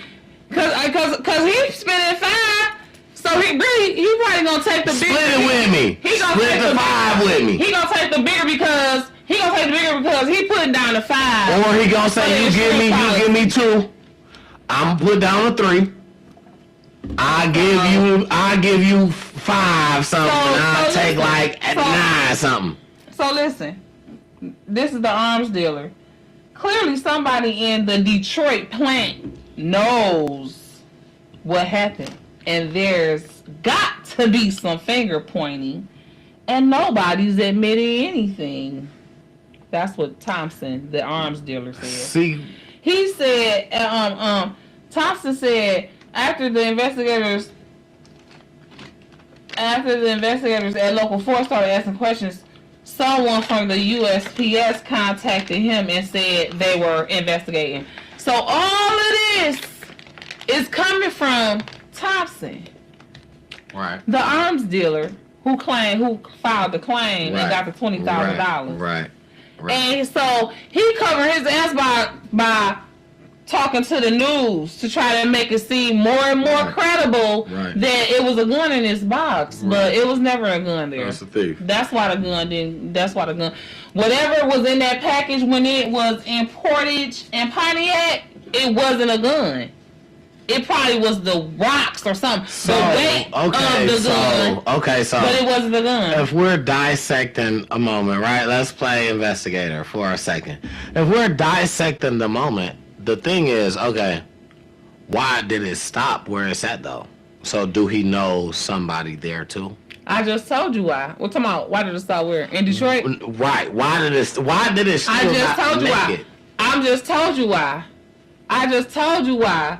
It was never there, first of all. And he used Detroit because it didn't have to go through too many channels. Okay? So you saying he never sent out the package? He sent out the package. It just wasn't a gun in it. It was rocks or something. Nah, like that's cool. But as long as it's still gonna get delivered, if the people don't know, I don't know it's rocks in there. But that's why the whole package had to come up missing. That's why the whole That's what I'm package- saying. How did it stop in one spot Right, yes. to the point where Right, yes, that's what I said. He knew somebody. He knew somebody in Detroit, but or you know what I'm saying? That's what I think. Yeah, he knew somebody in Detroit, or he wanted some type of way. Yeah, because Detroit, it ain't no he felt like, oh, Detroit, they probably have shit coming missing in Detroit all the time. They from Ohio, you know. They're like, oh, all those thugs in Detroit. If that's the case, they'll take the it. nigga from Detroit, the nigga who put him on with the shit. That's the nigga who getting the money. Put him on. That's the nigga who getting the money. It ain't nobody he really sending it to. It's the nigga that worked for FedEx. So all this is allegedly. No, it's not a fake address in Florida. It's a fake. It's a fake address. Oh no, it's where he sent it to. Yep, that's fake, That's right? what they were sending it to in Florida. Cause I feel like they thought about the process of how it's gonna go if we ship it this way. It's gotta go through y'all to get here. Boom. All right, bet. Let's find an address out here. So let's say we gonna send it out here, but when it get to you, throw that shit in the trash, stop that shit, ain't nothing in there, throw that shit in the trash, stop that shit, whatever. So now when I say it wasn't delivered, I got the insurance on that bitch, we both get paid. It don't take a damn rocket scientist. Hey, y'all need us. Y'all need us. Not the investigating people we talking about. You know what I'm saying? Y'all need us, man. Y'all need us. Y'all fucking need us. We just figured this out, and So investigators at Local 4 reached out to the United States Postal Service on Friday asking for a statement, and again on Monday, and they did not hear back. You want to know why? Because they not about to play with them. They know they on the insurance company side, because see the insurance company will pay it out, right? They'll pay it out. But you think they ain't investigating that, John? Let me tell you. I guarantee you this not the end of the story. That's why they staying quiet. That's why the UPS, USPS ain't saying nothing. They know. Because when they found out they get scammed, them it's people going to jail. They know it's being investigated. Allegedly. So, yeah, all this is alleged. So, I feel like what's happening is, and that's why the people, like what they said, they ain't about to say too much more. But that's not good. Talking about man, they cocky. They really think they getting somewhere. They really think that, especially since they got the payout. You see, they ain't say nothing until they got the payout, because now they trying to cover their ass. But no, they, it's a wrap. They already got y'all number. I bet you. Yep. Listen, it's about to go down. We looking out for this story later. Like, Yeah, I'm definitely looking out for this story. When I seen it earlier, I was like, down. I was at breakfast this morning. I'm like, what? It's about to go down with them because Oh no, that was 2 hours ago. I'm talking. I was at breakfast. one thing for sure, two things for certain. See,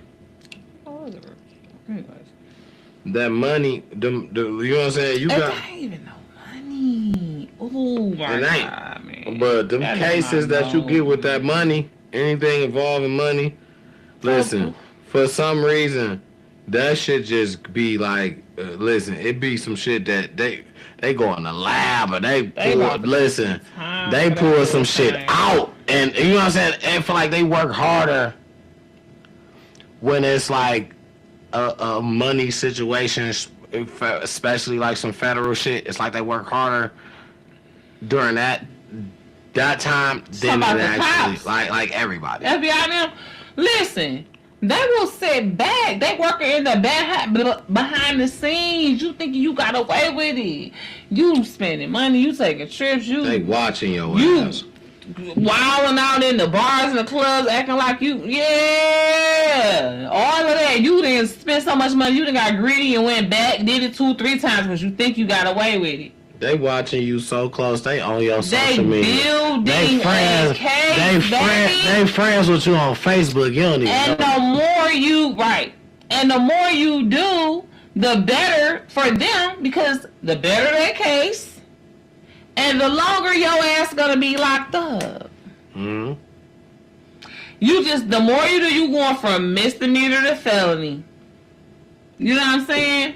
So, like, it don't pay to scam. It don't pay to scam. And best believe, it don't pay to scam no kind of way. It's all a setup. They're a lot. No. What they doing is, I'm not doing it. my grandma used to say, "I give you enough rope to hang yourself." Yep. That's exactly what they doing. Yep. They don't. You do it one time, that ain't enough. They don't want to push in on a situation you can beat. They like, no, motherfucker probably got, you know what I'm saying? Motherfucker, if they all got some money, they got some money, they fuck around, get a good lawyer. This shit ain't gonna stand, they ain't gonna stick, they gonna walk. Nah, they give you enough rope to hang yourself, and they collect all this fucking evidence right here. And when you get in that motherfucker, you like, what? That was you? Yep. That was they ass. Whole time you thinking that's your man's in them. Or you thinking that's a motherfucking regular custo. You thinking the custo working hard for you, bringing you other motherfuckers. Like, yeah, nephew, shit, I'm just working for that rock, nephew. I'm trying to get some extras. I'm going to bring you my own boys. They bringing you other motherfuckers that's actually finished, because police can work with anybody. They are. It's so easy to work with motherfuckers in the streets. You know how fast the police are gonna pull a prostitute, and not even that, they gotta use the prostitute as the person in the cell. They just gonna pull her, talk to her. Where they at? Where the people at? Where you be getting them from?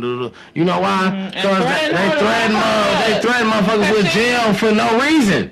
That's exactly what I was going. They threw her with jail for no reason. Because she ain't supposed to be out there getting her money like that. They don't want her out there getting her money like that. You know what I'm saying? Because really it's dangerous, but at the same time. I mean, it's against the law. It's against the law, but the thing is, that out there, but them hoes, like, I mean, you know, because these little hoes too, but like the ones out there on like Diner and all that. But so do I. You know what I'm saying? But, they vulnerable. And niggas get to talking, you know what I'm saying, around them thinking, oh, they high for crack or something like that. And they... Listen. One thing is, police know how to work that. And certain areas. Put a dress on them and take them to the bank. They don't do that. Who's gonna tell? Yeah, you know, they don't put nothing on them. They give them a couple dollars. You know what I'm saying? They holler at them, they feed them, and then give them a couple dollars. They don't. But you gotta clean them up now. You can't sit in the bank looking terrible. They don't do that. That shit gonna be obvious. Listen, no, I'm talking about what the police do. Oh no, they don't do that. I'm talking about if the police going, I'm talking about on this scamming shit now. See, because now we talking about the scamming shit. Oh yeah, see, I was talking about how they run stings and use prostitutes as like informants. You know, but now they not informing on dope dealers no more. They informing on scamming. It ain't about, I mean, they're informers on whatever. It's about whatever area you in. But scamming, no, they not. Scamming, people are telling on themselves. You ain't got to have an informant. All you got to do is know who the person is. And for the police, that don't mean you got to know his name. You know a visual of him. They get so down to technical. You in here flashing guns and you thought you was just flashing. You ain't even... I'm talking about social media. Yeah. They get so down to technical. Yeah. You thought you was just flashing something real quick. You ain't even know you flashed a serial number. You pop somebody with it. They already know it's you. Whoa. And now you got to put your name or somebody's name to make these Facebook pages and stuff like that. You can't, you know what I'm saying? You got to have a first and a last name. Yeah, yep. That you do. You can't just say a word or some bullshit. You know what I'm saying? They want your name. It's so easy for them, and it's so easy. And but see, you can have a nickname, you can have some bull, you can have some bullshit. But it's so easy for the boys to catch you because the way that life is set up right now. Social media is everything. Listen, I'm gonna give you prime example. One way for sure, and this ain't even got nothing to do with like the streets. Like social media is everything. Prime example. Everybody know I play semi-pro football. I'm not social media. I'm not even verbal like that on social media. I may make a couple posts or whatever, but when I see posting shit, I may get mad about it. You know what I'm saying? Don't say nothing. I feel like on certain shit, I don't say shit because I let it speak for where it's at. I play my football, I let it speak for what it is. When I first started playing semi-pro, I was 17. We didn't have no Facebook group. It wasn't that. It was a group you had to pay to get in. When they first made a Facebook group and shit like that, and the people I played with, my name came up in a couple of mentions, and I still never went in there and talked crazy. Like, oh, I know because I'm the best. I'm going to say that to myself a million times. You know what I'm saying? But in there, I'm just not gonna do that. You know what I'm saying? Like, I'm not the person that talk. I just get it done. And I feel like I say this because what we're talking about is how powerful social media is. I say this because that was my time back in the day. I was brought up. Motherfuckers brought me up because I didn't have to say shit. I played. Nowadays, social media is so powerful. It's people who been in the game for so long and that is not good, ain't been good. You know they're not going to become good because you're already grown. The game for you is pretty much over. You're playing this shit for fun. You won't get no better. And the only reason that they even get attention is because they're very verbal on the internet. This is how powerful social media is. So a person who is not good at all can be talking some shit on the internet, and now people like you. Yeah. People like you. Yeah, people come to see. People want to see them talk that shit, even if they don't. You got likeliness. You can't. It's like you ain't gonna win them all. So even if you don't, they want to see the shit you was talking. I want to see if you about that. And that's what I'm saying. If you not, that day, you just had a bad day. Right, that's what you gonna say, and you still gonna talk shit the rest of, you know what I'm saying? They gonna hold you sometimes, you know what I'm saying, whatever, but the thing is, I just never been that type of person to be like that, but that's how powerful social media is. I never came from that way of the game. When I teach the game, you know what I'm saying, I feel like I have to adapt to that moment when my time comes. I have to adapt to social media moments. I don't want to focus on that to make that like, oh, every moment that we make, we're making for the internet. No, I want to focus on the game, but I want to understand when people are making social media moments. I want to understand, and I want to still separate in the two. Motherfucker, when we in a tight game, it don't need to be flashy. We in a tight game. Get the fucking work done. You know what I'm saying? That should be your job. Like that. That's why I say football is just like life's lesson. You know what I'm saying? That's with anything. You know what I'm saying? We in a tight moment. Shit getting gritty right now. It's time to buckle up. You know what I'm saying? But when we got a little down space, we can play around when we up a million. We can do. You know what I'm saying? No point can you play around. No point. I don't know. I play around at work sometimes, and you know what I'm saying, when we ain't got no customers. So I feel like that's equivalent to football. When we up 3-4 touchdowns, that's the first time I ever played a skill position. I was a lineman. Niggas said we get up 3 touchdowns. Y'all niggas can start playing the backfield, all that shit. We want to do that. Let me do it. We want to get up 3-4 touchdowns. Easy. That mean the linemen are the people. Playing the backfield. Yeah, linemen are the people who block. But you play in the backfield, you a running back, you a fullback. You know what I'm saying? Skill position. That mean you a receiver. And you wanted to be a receiver? When I was young, I wanted to be a running back. That's why that was the first thing I said when I went to high school. I was lying. Told them I played running back in PAL, and I didn't. I played lineman. But I remember scoring the very first touchdown of our high school. A running back is somebody that run and catch the ball? That's Demo. That's just like your boy David Montgomery. Yep. Oh. Same thing. Oh, yeah. Run, catch the ball, and then shoot through niggas. Mm-hmm. Yeah.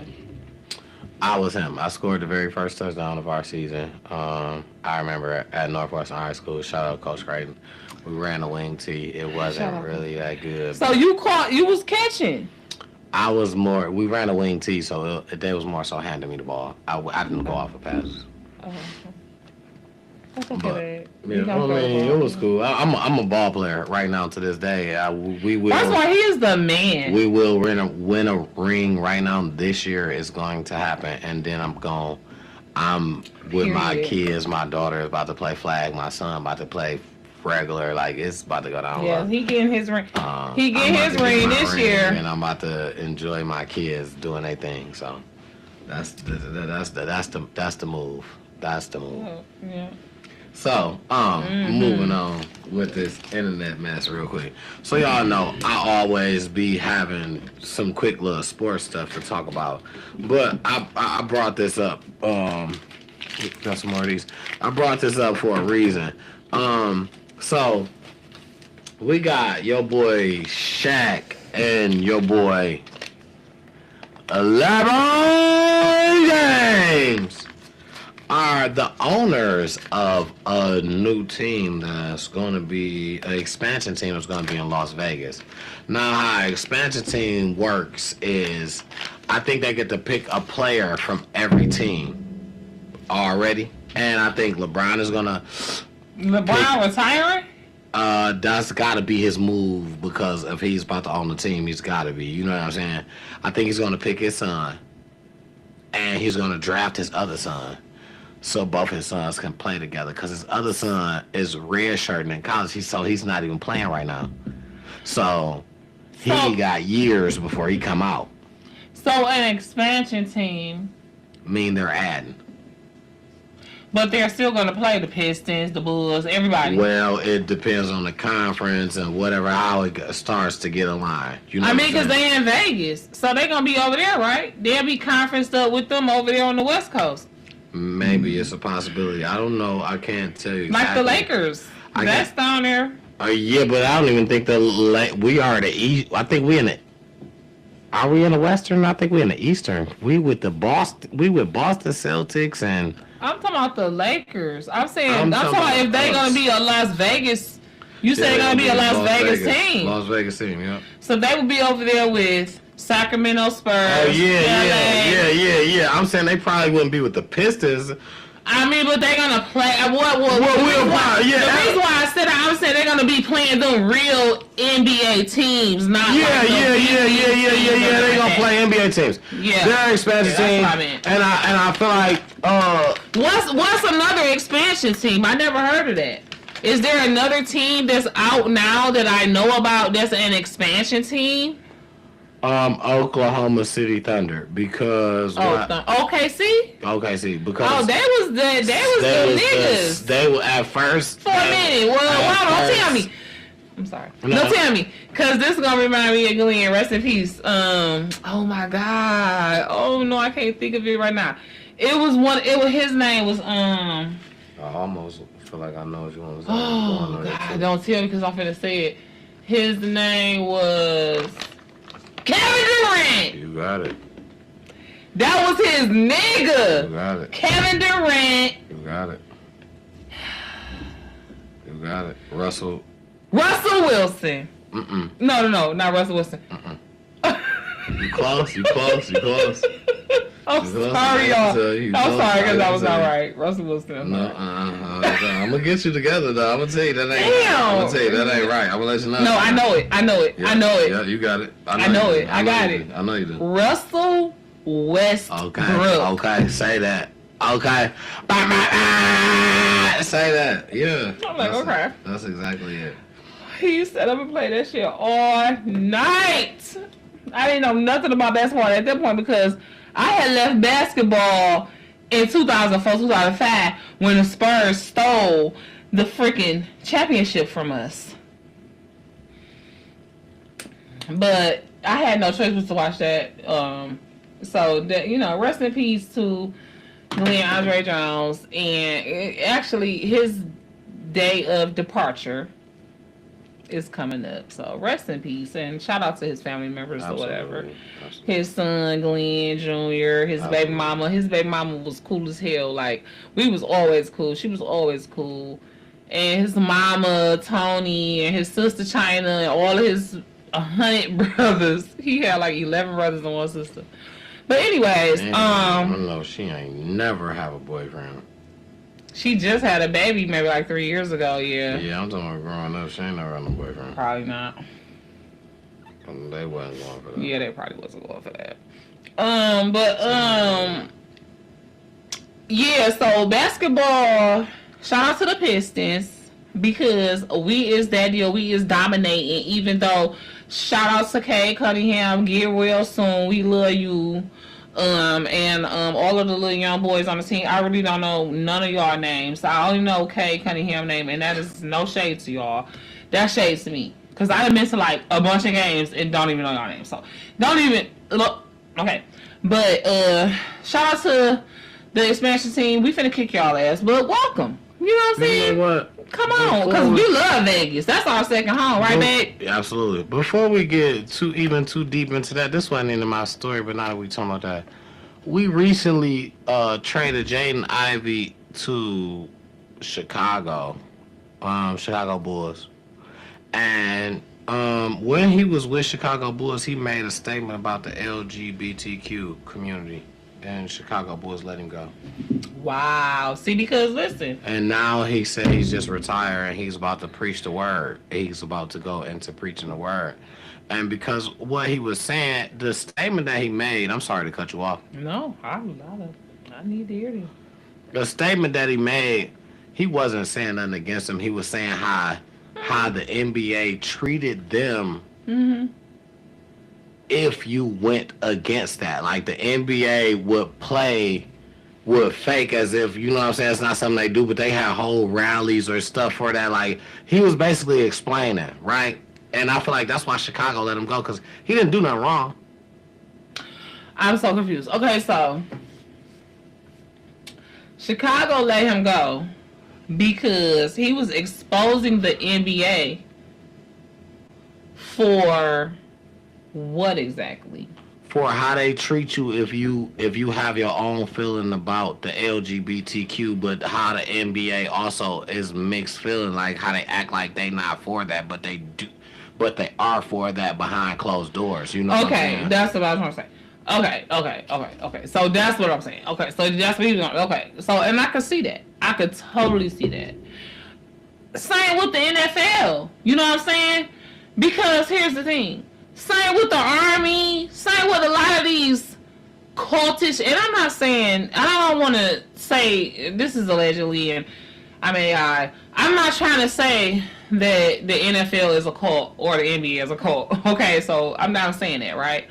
But it's like, when you have this, like, brotherhood, right, situation, sisterhood with the deltas and stuff like that. You know what I mean? I'm not, this is not,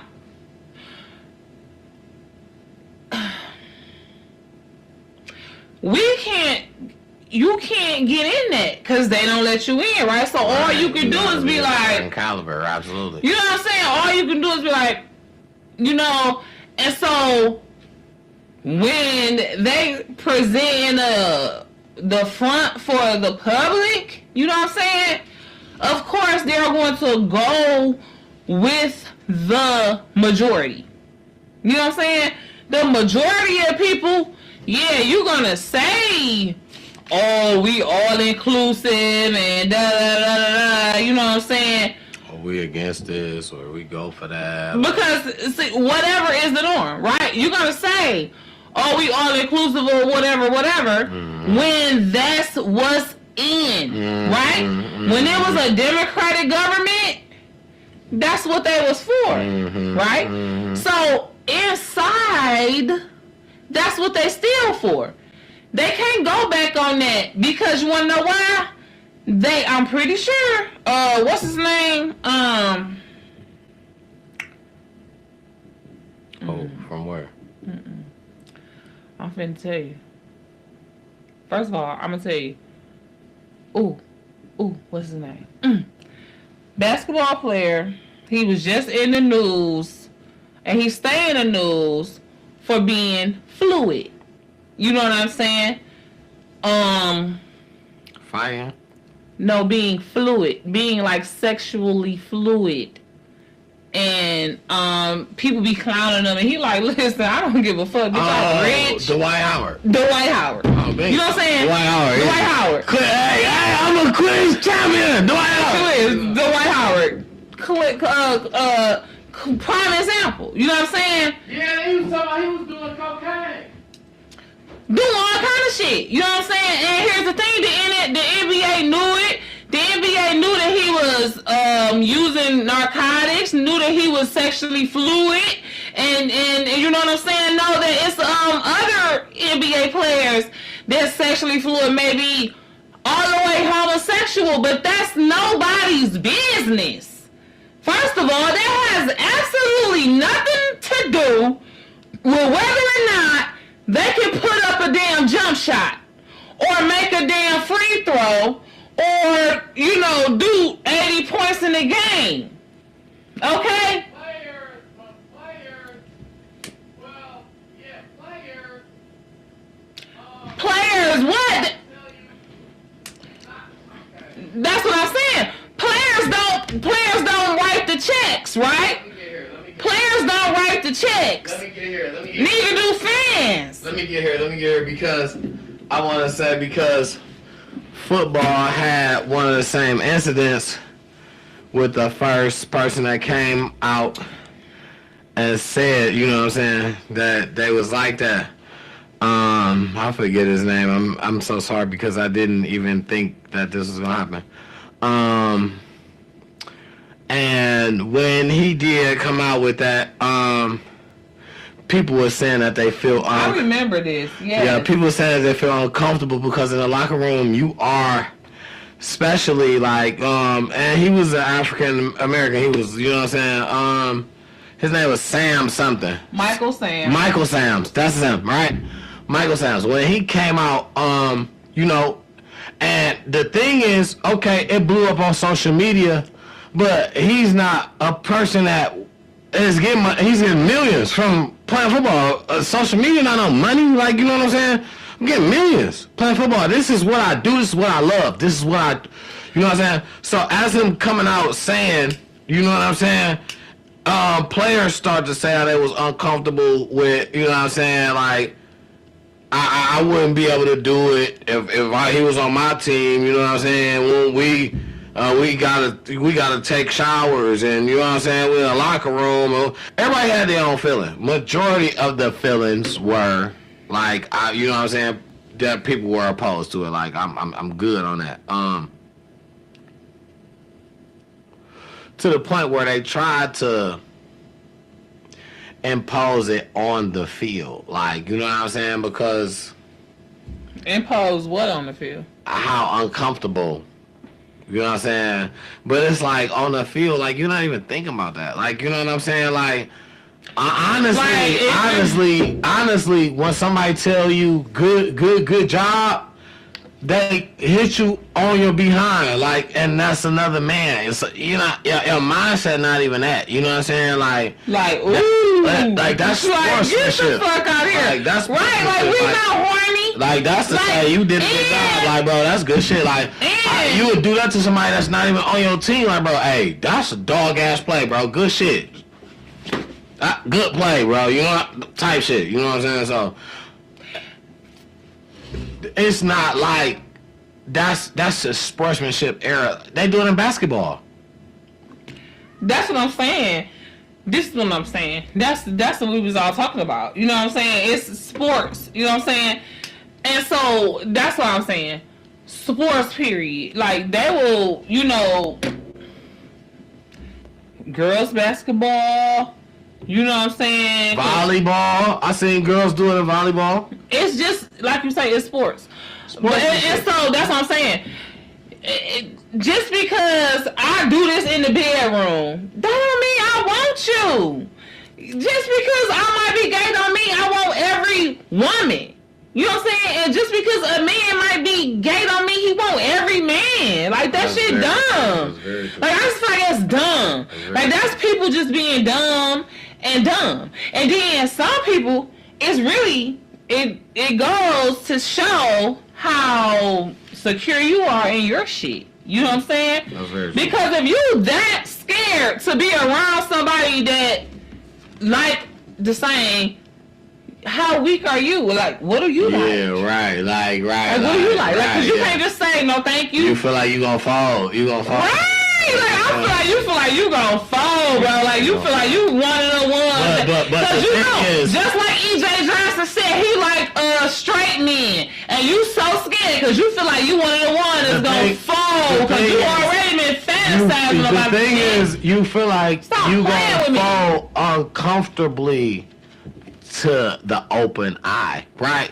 Because put you in a room where somebody that you feel like, or somebody that everybody talking about, oh, that's a bad one, and you feel like you gonna fall in front, you ain't mad to do that. You gonna be like, shit, put me in there. And if you fall, you ain't gonna, shit, I followed it, bro, shit, it's something you can talk about still afterwards and still feel like ain't nobody about to look at you different, or you, cause you still care about how people view you. You know what I'm saying?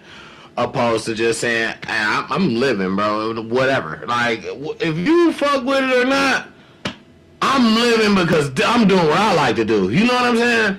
And I feel Mind like your business I in feel your like bedroom. at the end of the day, And your booty. that's the kind of All motherfucker. of it. That's the Like, kind of motherfucker you ain't even got to be mad at. I'll value that type of, like, listen, hey, listen. Talking about like Dwight Howard. A true story. This is a true story. I had a friend.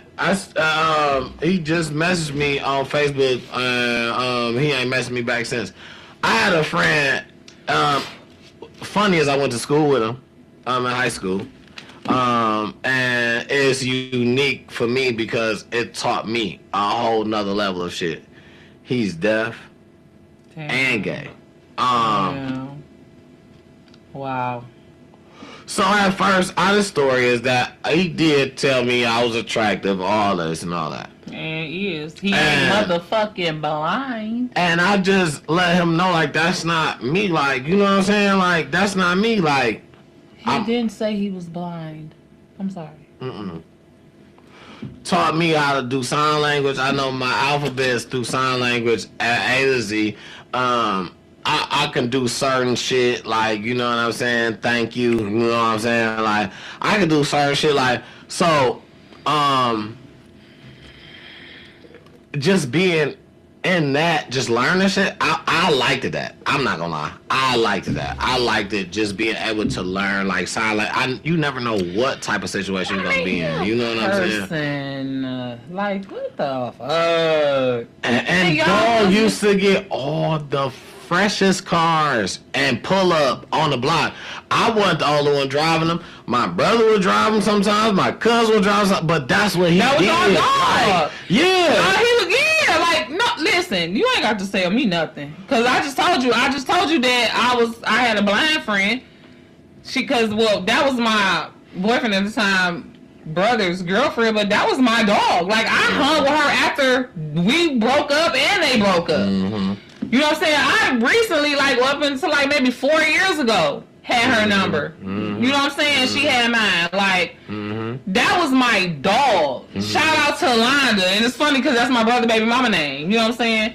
And I had another friend named Londa. But yeah, shout out to Yolanda. I can't remember her last name, but yeah. For real though. Yeah. though.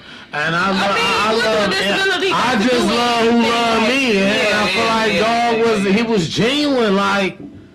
And I feel like those are the people because they can really feel like the genuine in the next person because they have to, because one thing disabled makes something else stronger. You know what I'm saying? So best believe he wasn't lacking. But and this is he wasn't lacking.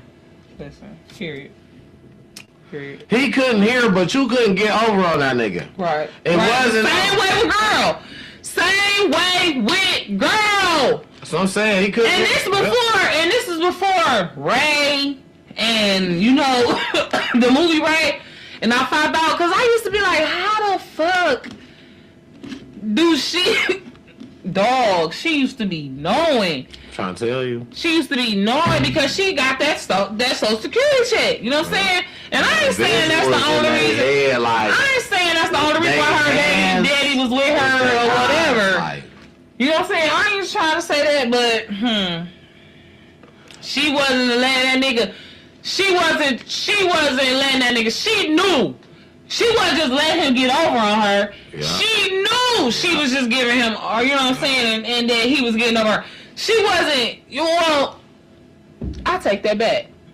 She was letting him get over on her. Acting like he wasn't getting over on her. She was acting like she ain't know. Yeah, like she was, because she wanted him. She wanted the lifestyle that he gave her, because he looks past her blindness. Made her feel like regular. Like she had a whole baby with this nigga. You know what I'm saying?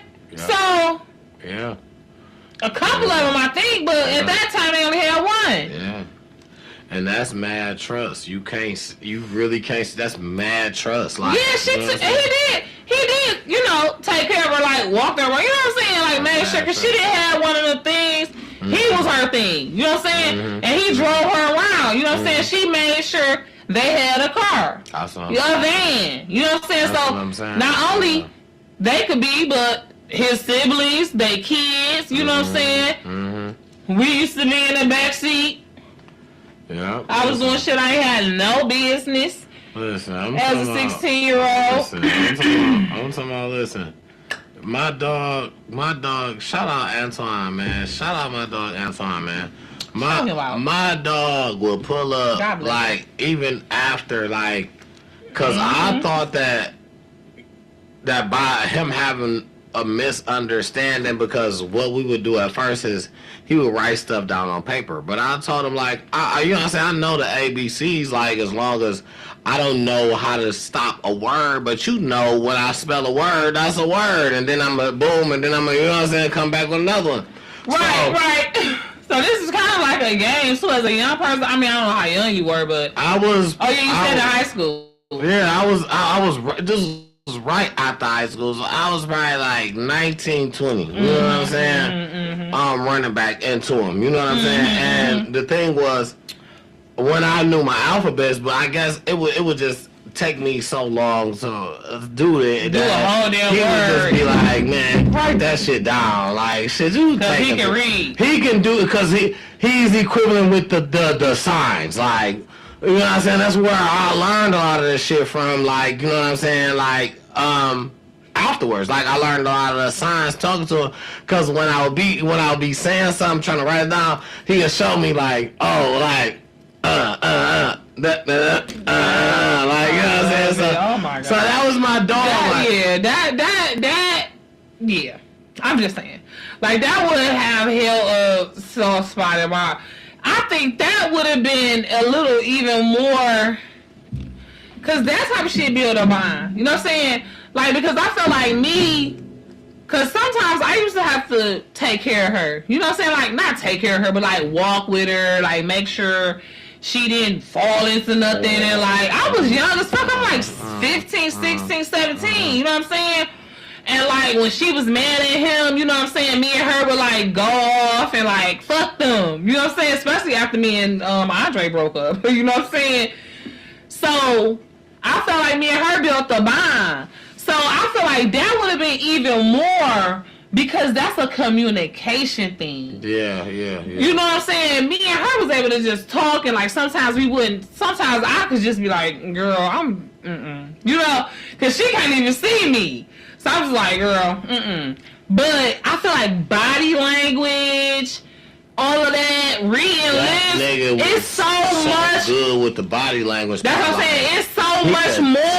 It's so much more with a deaf person than a blind person. It was so many points that he thought that I was trying to set him up. I can tell by the body language, like, because when he first like met my peoples and shit, like you was gonna harm him. Yeah, like I was trying to bring my peoples for that. Like I could tell what he looking at, because the way he looking, like, and when we talking, it's like he can read. He read lips, so he trying to read my lips, but he can't look at everybody at the same time. You know what I'm saying? So he's trying to check your temperature. You the one who he gotta leave here with, because because he gotta see if he can trust you.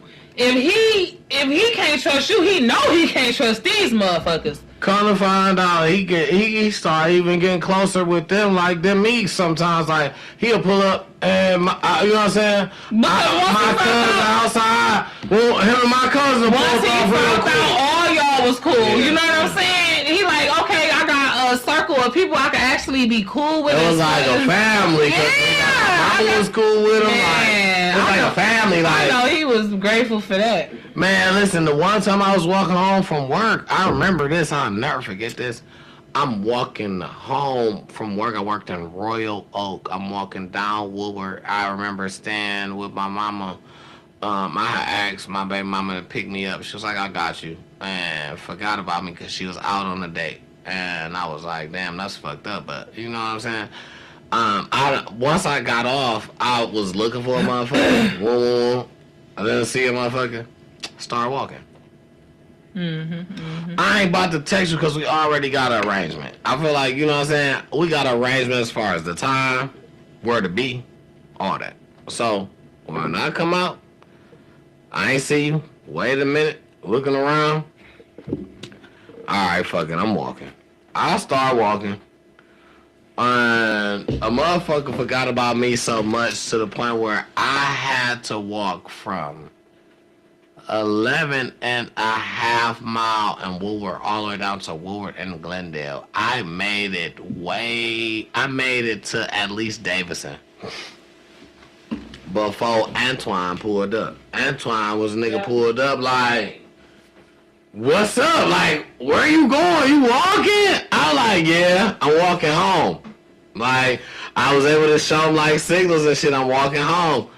And he was like, bro, get in. You know what I'm saying? I'll take you, basically. You know what I'm saying? It was basically a buy and built in between the time, though. You know what I'm saying? So, I learned a lot of shit in between, like, sign language, certain signals, certain shit, like, that I feel like is, like, life lessons. So, I'm not against, like, you know what I'm saying? Like, I don't care what a person's sexuality is or nothing like that, because I know the first time I ever ran into a problem with him is because we was going to a store. I never forget this.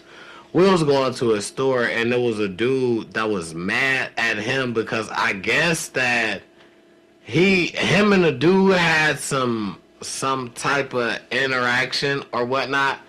And he was supposed to see the dude at a certain time, and he had spent them or whatnot, and the dude was like mad, like, but the dude was not deaf either, like you know what I'm saying? So, it was like a weird altercation because I was just I felt like I was kind of like in the middle, like I didn't say nothing, of course, like I'm letting them do their thing, but I'm like, I just probably should not be here, like I don't. And then he want to put dude in the car, and I'm like, I don't even know dude. Like, so I mean, he was a wild boy. I feel like Antoine was a freaky man. I'ma say he was a freaky man, and he was a wild boy. But his choice of what he did was his choice. You know what I'm saying? And I just feel like, you know, that was kind of like, at the worst, like being in a situation where I feel like, you know, I wasn't ready for you to pull up on this dude and y'all be arguing about something, but I know that he was. Well, you knew he was gay. Well, I didn't know at first. Oh, that's when you knew. He had to basically know. I found out when that's when you knew for sure. I found out when he was trying to tell me he was attracted to me and all that. Well, that's when I found out. But then I tell him like I'm cool, but I don't do that. Like, you know what I'm saying? I don't do that. Like, you ain't gotta. If you feel like that, you ain't gotta keep, because the effort that you go through to say that, it is gonna make me feel uncomfortable. Like, cause you gotta write it down or something like that. Now I feel, you know what I'm saying? Like, even if, cause if a nigga say it out of his mouth, like, damn, bro, you looking good today. Like, I feel uncomfortable around you. Like, no, I'm straight. Like, bro, I don't. But you do be looking good. That's not what I'm saying, baby. I'm not. I can't. What I'm saying is, I mean, you be looking. I'm very comfortable with my sexuality, but I just automatically feel uncomfortable. Like, I can't even be cool with you when I feel like you doing some shit that you know I don't do. You know what I'm saying? You Yeah, just no, I going against totally the feel. No, because that's just totally disrespect. You know what I'm saying? If you, because at that point, like at some point, me personally, you know, I'm gonna get that. Like, I've had that situation happen. Not as far as like the same sex, but with a motherfucker who was like trying to force a male threesome on me. You know what I'm saying? And it's just like, no, dog, no, you cannot join, bro. You know what I'm saying? I don't care if I did fuck you before. Just me and you. Already. And now I done cut you off and I'm giving him the pussy and you mad. No! Niggas do that, though. No, dog. No. Absolutely not. And the more I have to tell you no, the less I like you. And now I'm finna tell him no. If he in the car, don't pick me up. I'm straight. You know what I'm saying? I don't want to be around him because I'm not about to have to keep on telling this motherfucker no. I don't care because he blowing my high, right? Because you blowing my high. Turning you off. You. This is just bad business. After so many times, now the sight of you turning me off. Because I already know what the end of the night about to be like. You know what I'm saying? You know what a nigga fishing for, like, nigga, I know what you're trying to do. No. I don't even want him here. Can he leave? Can you tell him to go? Right, Don't pick me up if you're in the car. Yeah. I mean, yeah. And this your right hand man. You know what I'm saying? I met y'all as besties. Tom and Jerry, motherfucking Tango and Cash, you know what I'm saying? You know what I'm saying? But I'm straight. Now I'm straight on both of y'all after so long. You know what I'm saying? Yeah, I mean... Because you see, birds of a feather. You know what I'm saying? It ain't necessarily the same feather, but it be similar type shit. So where it just be like... We ain't gonna say that because when I heard females say, yeah, let's not do the birds of a feather method. Let's do something else because... when I heard a female say, and I gave grace to this situation, when I heard a female say, I can have friends that's runners, and you know what I'm saying, that don't mean I'm a runner. And I really sat back and evaluated this situation. This could be a group of 3 girls. One friend could be a runner, right? One friend could be married. One friend is single. That don't mean she a runner. She probably just... What is a runner? Like... What is a runner? A runner is exactly what it sounds like. Running. It's like a train. So somebody just literally sitting there bent over and it's like 3-4 dudes in a line. Runner. Yeah. Group of niggas. Runner. You can't tell me that's not true because I did it before. I already told you when I was in high school. I can't imagine. I mean, and I'm freaky as hell. What? I'm freaky. I'm too freaky for my own good. I repent every 20 minutes. Literally, I repent every 20 minutes for the freaky thoughts that I have. Let alone for the things that I have done and that might do. I repent every 20 minutes in my mind. I got this prayer that I say. And if I forget, you know, because sometimes I slip and don't say the little prayer every 20 minutes, at least every 2-3 hours. I'm repenting for just how freaky I think. And I don't know, it's because of trauma, because I told you I was SA'd. Yeah. You know what I'm saying? By 2 people.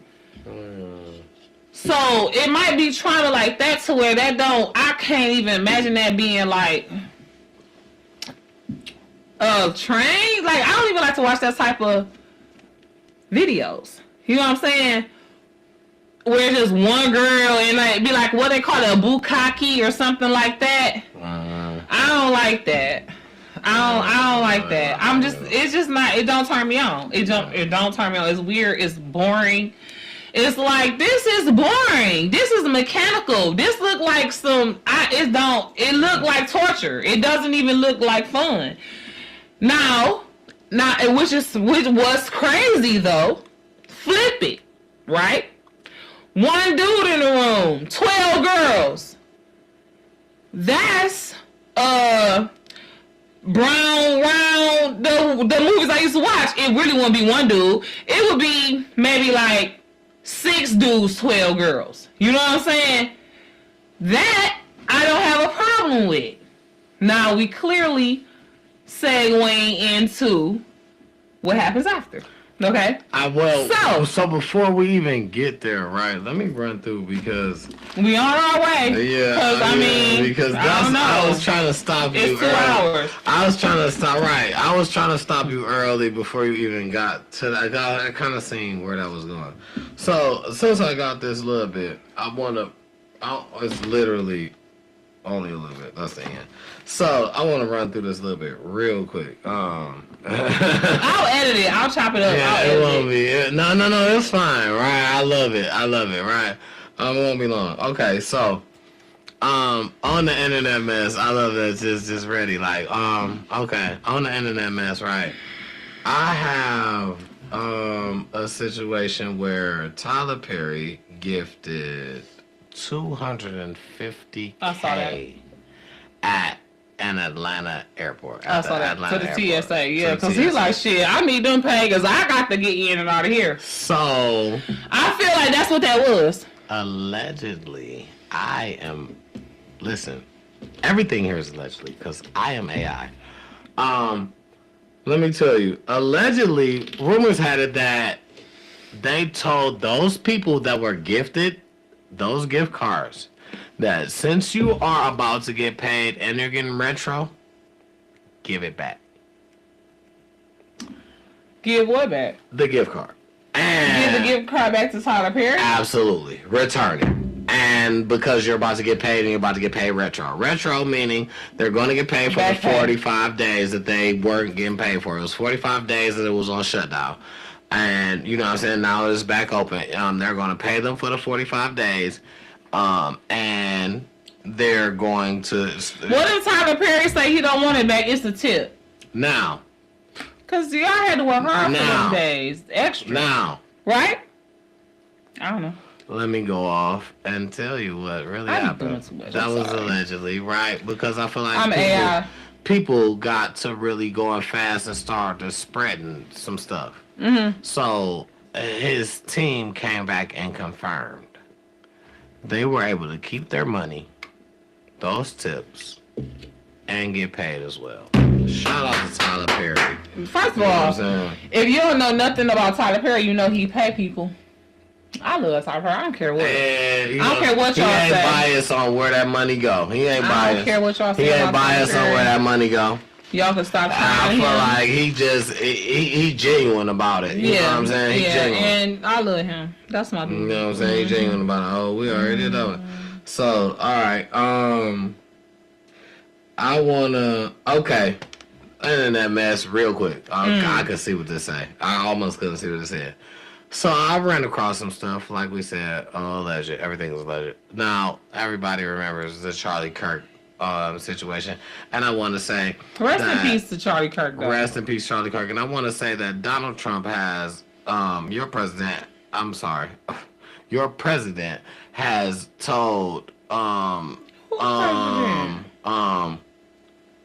Charlie Kirk's wife to sue Drewski because of skits that he does, and he had her in he faked her in one of the skits. But your president has told him, your president has told her that she should sue. Okay, so she gonna lose. Well, she might not. I mean, it is his Supreme Court, right? Maybe she should. Maybe she should. Oh no, so that wasn't. God forbid that wasn't even she on the win, list. because here's the thing. He said no names. It's not his fault he ended up looking like that lady. That lady is a representative of all conservative, wonderful women, just like he said. It was she's just the spokeswoman. Yeah. So that's who you're gonna think. That's who you're gonna see. Well, he's Drewski. He's a comedian, and I feel like suing is not the thing. Comedians can say whatever they want because that's their job. They use it as to be funny about. That's their job. Okay, so here's the thing, right? This funny that we talking about this, right? Because let me see that. This weekend, I took my daughter to Kentucky. When I was on my way there, we saw a literal life-size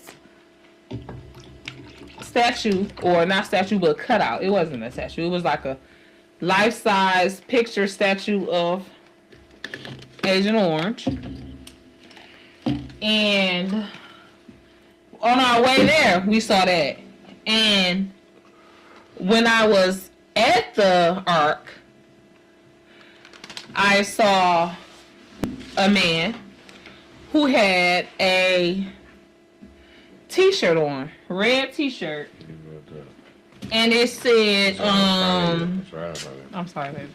It said, I can't remember what the t-shirt said, but it had a really good slogan on it. It had a good saying, like something about the message not dying with the person or something like that, and it had a scripture, and it had Charlie Kirk, like he had said it before or whatever. And here's the thing. Me personally, I don't have nothing against Charlie Kirk. I understand that this battle is not ours. Okay. I understand Charlie Kirk allegedly was a pawn in a much bigger game. Okay. Allegedly, his wife is now a queen. Right? That's why she's still here. Because she was already, believe it or not, behind the scenes being prepped to be more valuable than her husband. Mm-hmm. Allegedly. I'm a conspiracy theorist. Y'all know that, right? So, think Coretta Scott. Think Jackie O. Okay? They did work way after their husbands was gone. And this is a much more powerful movement. This MAGA movement. Okay? So, allegedly,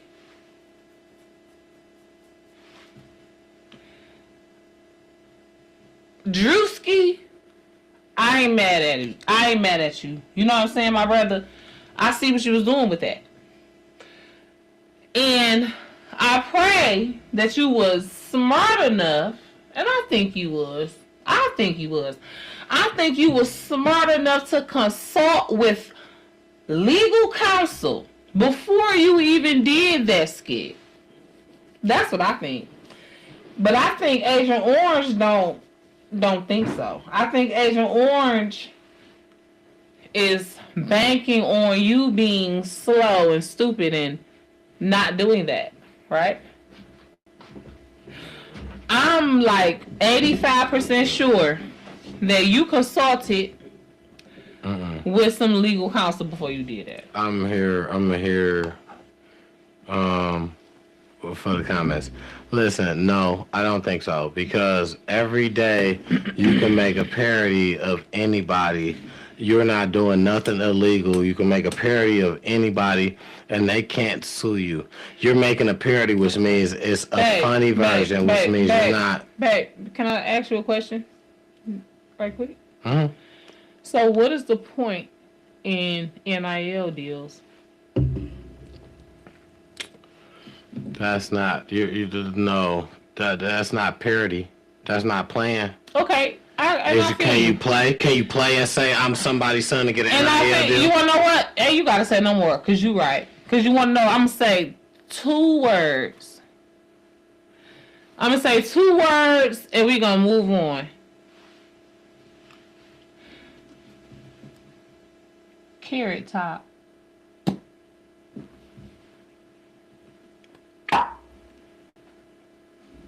Okay. I don't even know what that even had to do, but okay. Carrot Top. Okay, so we're not gonna move on. I love it. Let's do this for those who might not, because he is kind of old school. Carrot Top. What you know about Carrot Top? I know that it was supposed to have been somewhat of a movie of a dude, a nerdy dude who had orange hair or something like that. I know. So you don't remember the real Carrot Top. You just saw his biography. I've seen somewhat of what was supposed to have been a movie. I never watched the whole thing. The I movie watched was his some. biography. Okay, yeah. Yes. Okay, so Carrot Top was real. He was like, okay. So no, Carrot Top kind of was a pioneer. So that's what he did. He was a parody. He did parodies of like all the like big songs. And like all the like most popular songs. And sometimes he would do like TV shows and movies, you know what I'm saying? But he did parodies of a majority of like the biggest like songs and like people. I want to say one of his biggest ones, he did a parody of Coolio. I've been staying most of my life living in the gangster's paradise. But he did the Amish. He did the Amish. And he was dressed up like an Amish person. And his went viral before viral was viral. Okay, because this was like before the internet. Carrot Top Amish Paradise. Okay, so I'm trying to get to, okay, what are you getting at? Like, what are you saying? You saying this to say? So I'm saying,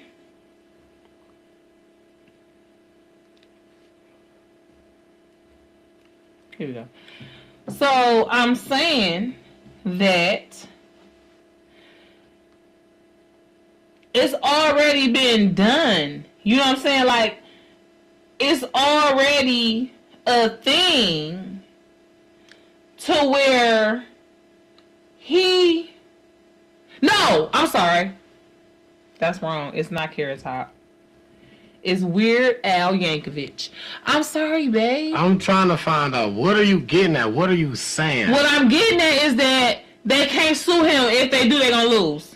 That's what I'm getting at. That's what I'm saying, the exact same thing. That's what I'm trying to get down to, because I'm saying parody is a thing, right? So for what I'm saying is, you said, I hope he talks to some legal. He don't need to. Why? Because parody is a whole thing within itself. They have parody in everything you can think of. Movies, adult movies, car, like. But this is what I'm saying.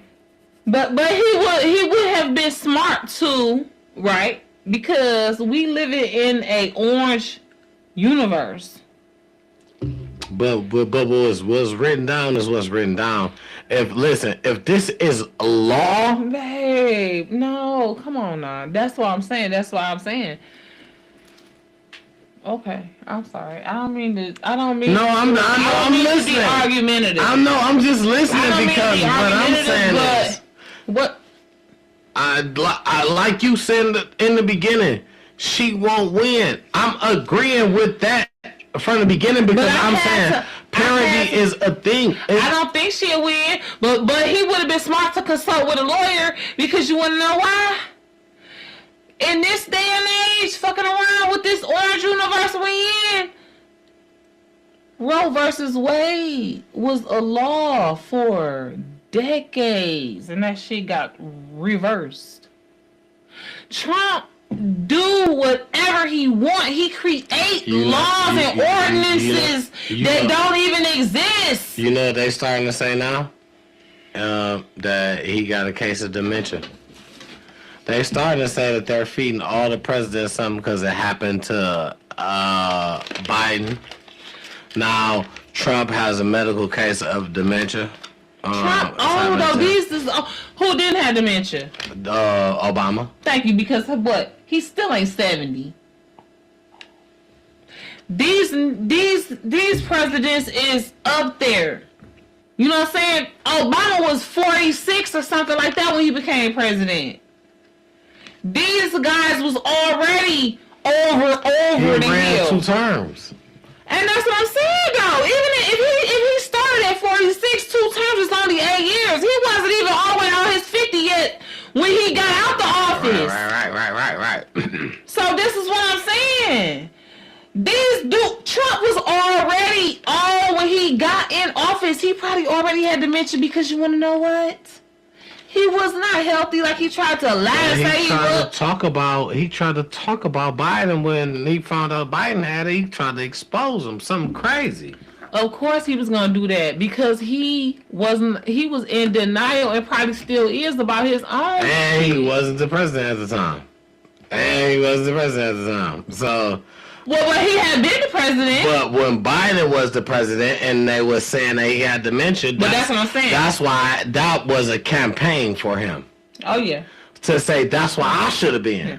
Yeah, and he tried to get all these doctors to show that he was so healthy. Yeah, that was a campaign. Pass my test. So anyway, but you know, I feel like that's the excuse. We finna wind this down. That's the excuse. So this time for us to go and to what happens after. Right, like, because... did you have anything else on your paper? Handsome face. I took this so back so far that I think that was the end.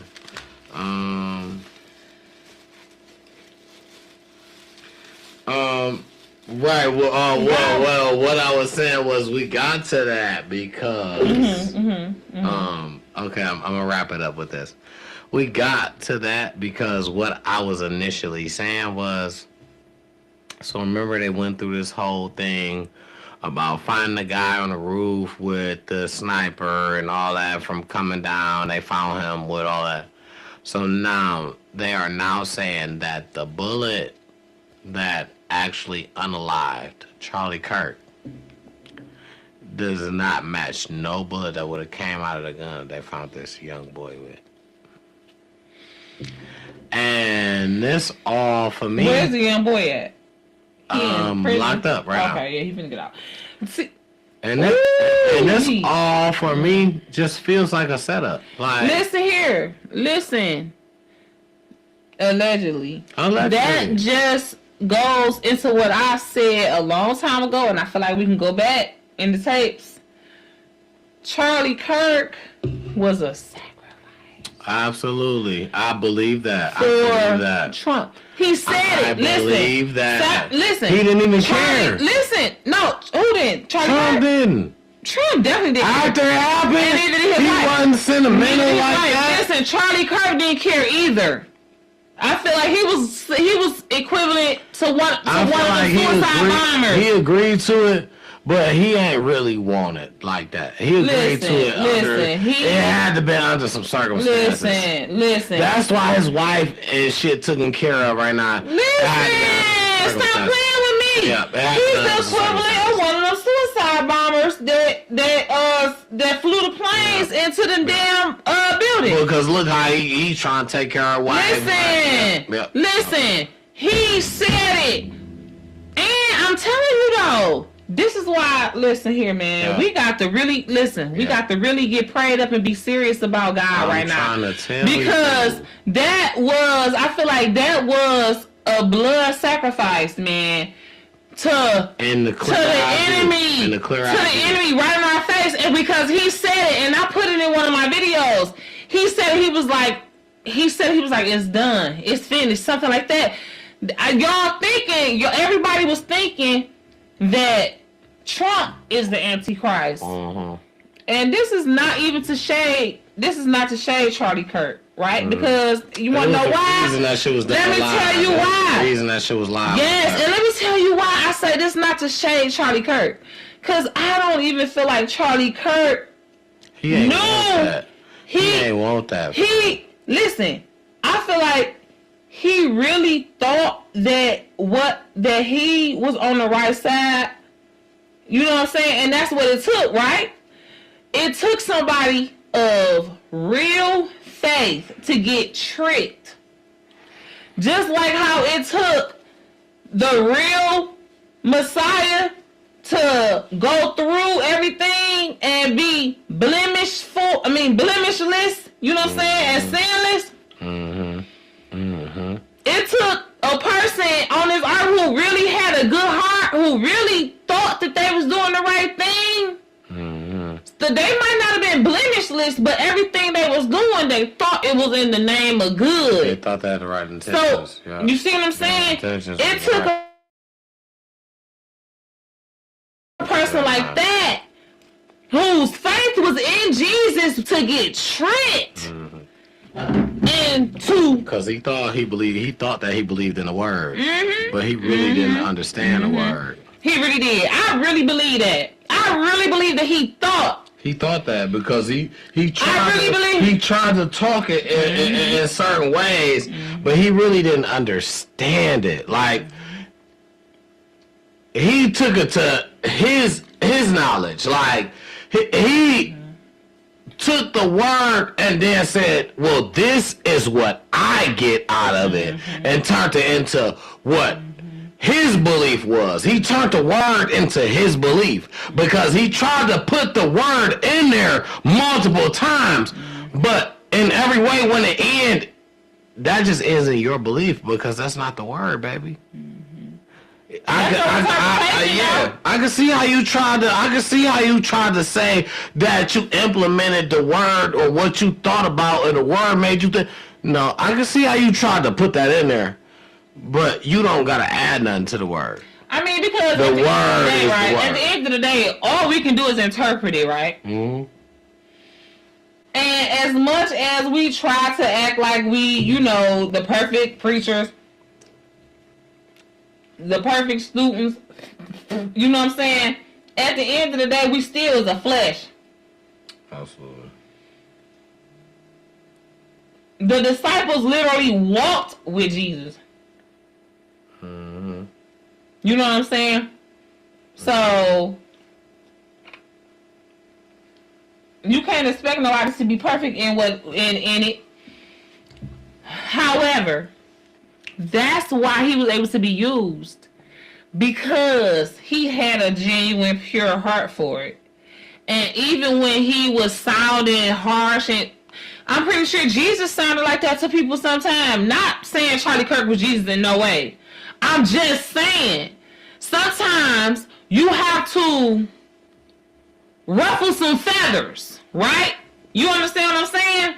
And I feel like in his mind, he thought he had a genuine, I got their best interest at heart. These people that I might be ruffling their feathers, I might be. Because he did have a following that was very thick. You know what I'm saying? And so did the Pharisees. Just, you know what I mean? So don't get me started.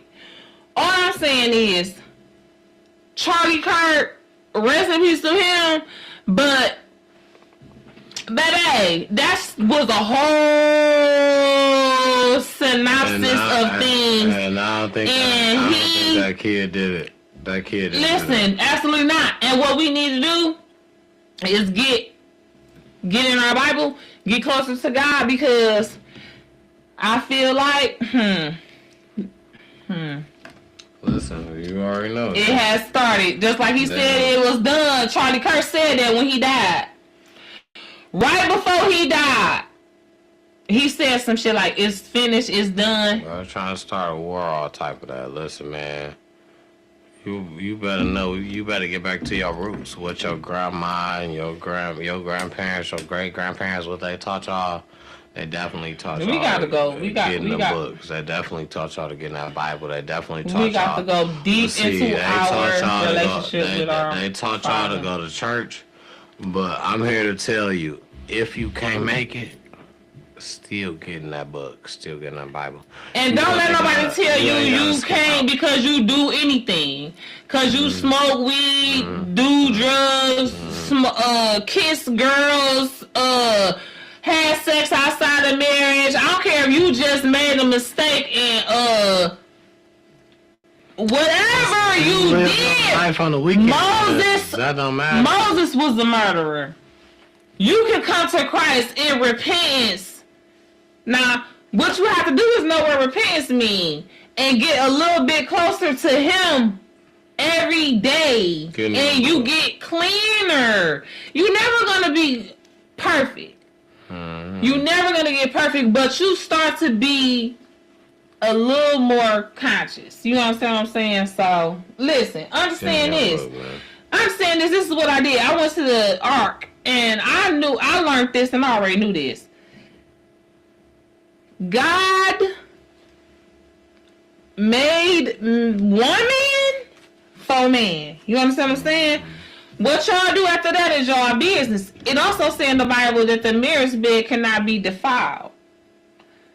But a man that findeth a wife findeth a good thing. So I advise you all to hold on to your wives, your women. Better get you one. I advise you to take care of them, treat them as God treated the church, okay? And that means take care of their needs, all of their needs, and understand that they're going to take care of yours. Get in it. Follow us, okay, on all socials. All platforms. Understand that, and this is just to say, I was the first one that was active on this content creation.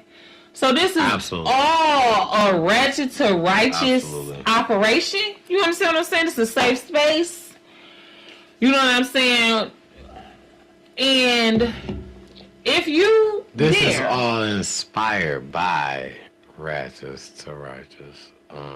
I'll say that. I like that. Inspired by. I swear. So I'm inspired by a Ratchet to Righteous publication.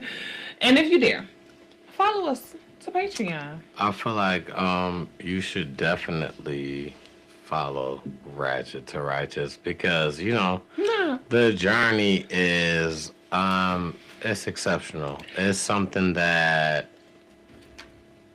I feel like you want. It's real. You know? It's no faking over there. It's no that we gonna try to act like, or you know what I'm saying, that we, you know, it's very real there. I encourage that, you know, any journey that you are on, you know what I'm saying, towards getting the right way, and you want to just be you too, I encourage that you follow. I encourage that it's a place that you go. Righteous to Righteous. Watch what happens after. That's not the same. That is for if you. So this is what I'm trying to get you to understand. A different type of person. This is what I need to get you to understand. Okay? If you know, you know. If you dare, it gets ratchet. Yeah, it's about to start like very soon. So anyway, we'll see you guys. One thing is we love y'all, man.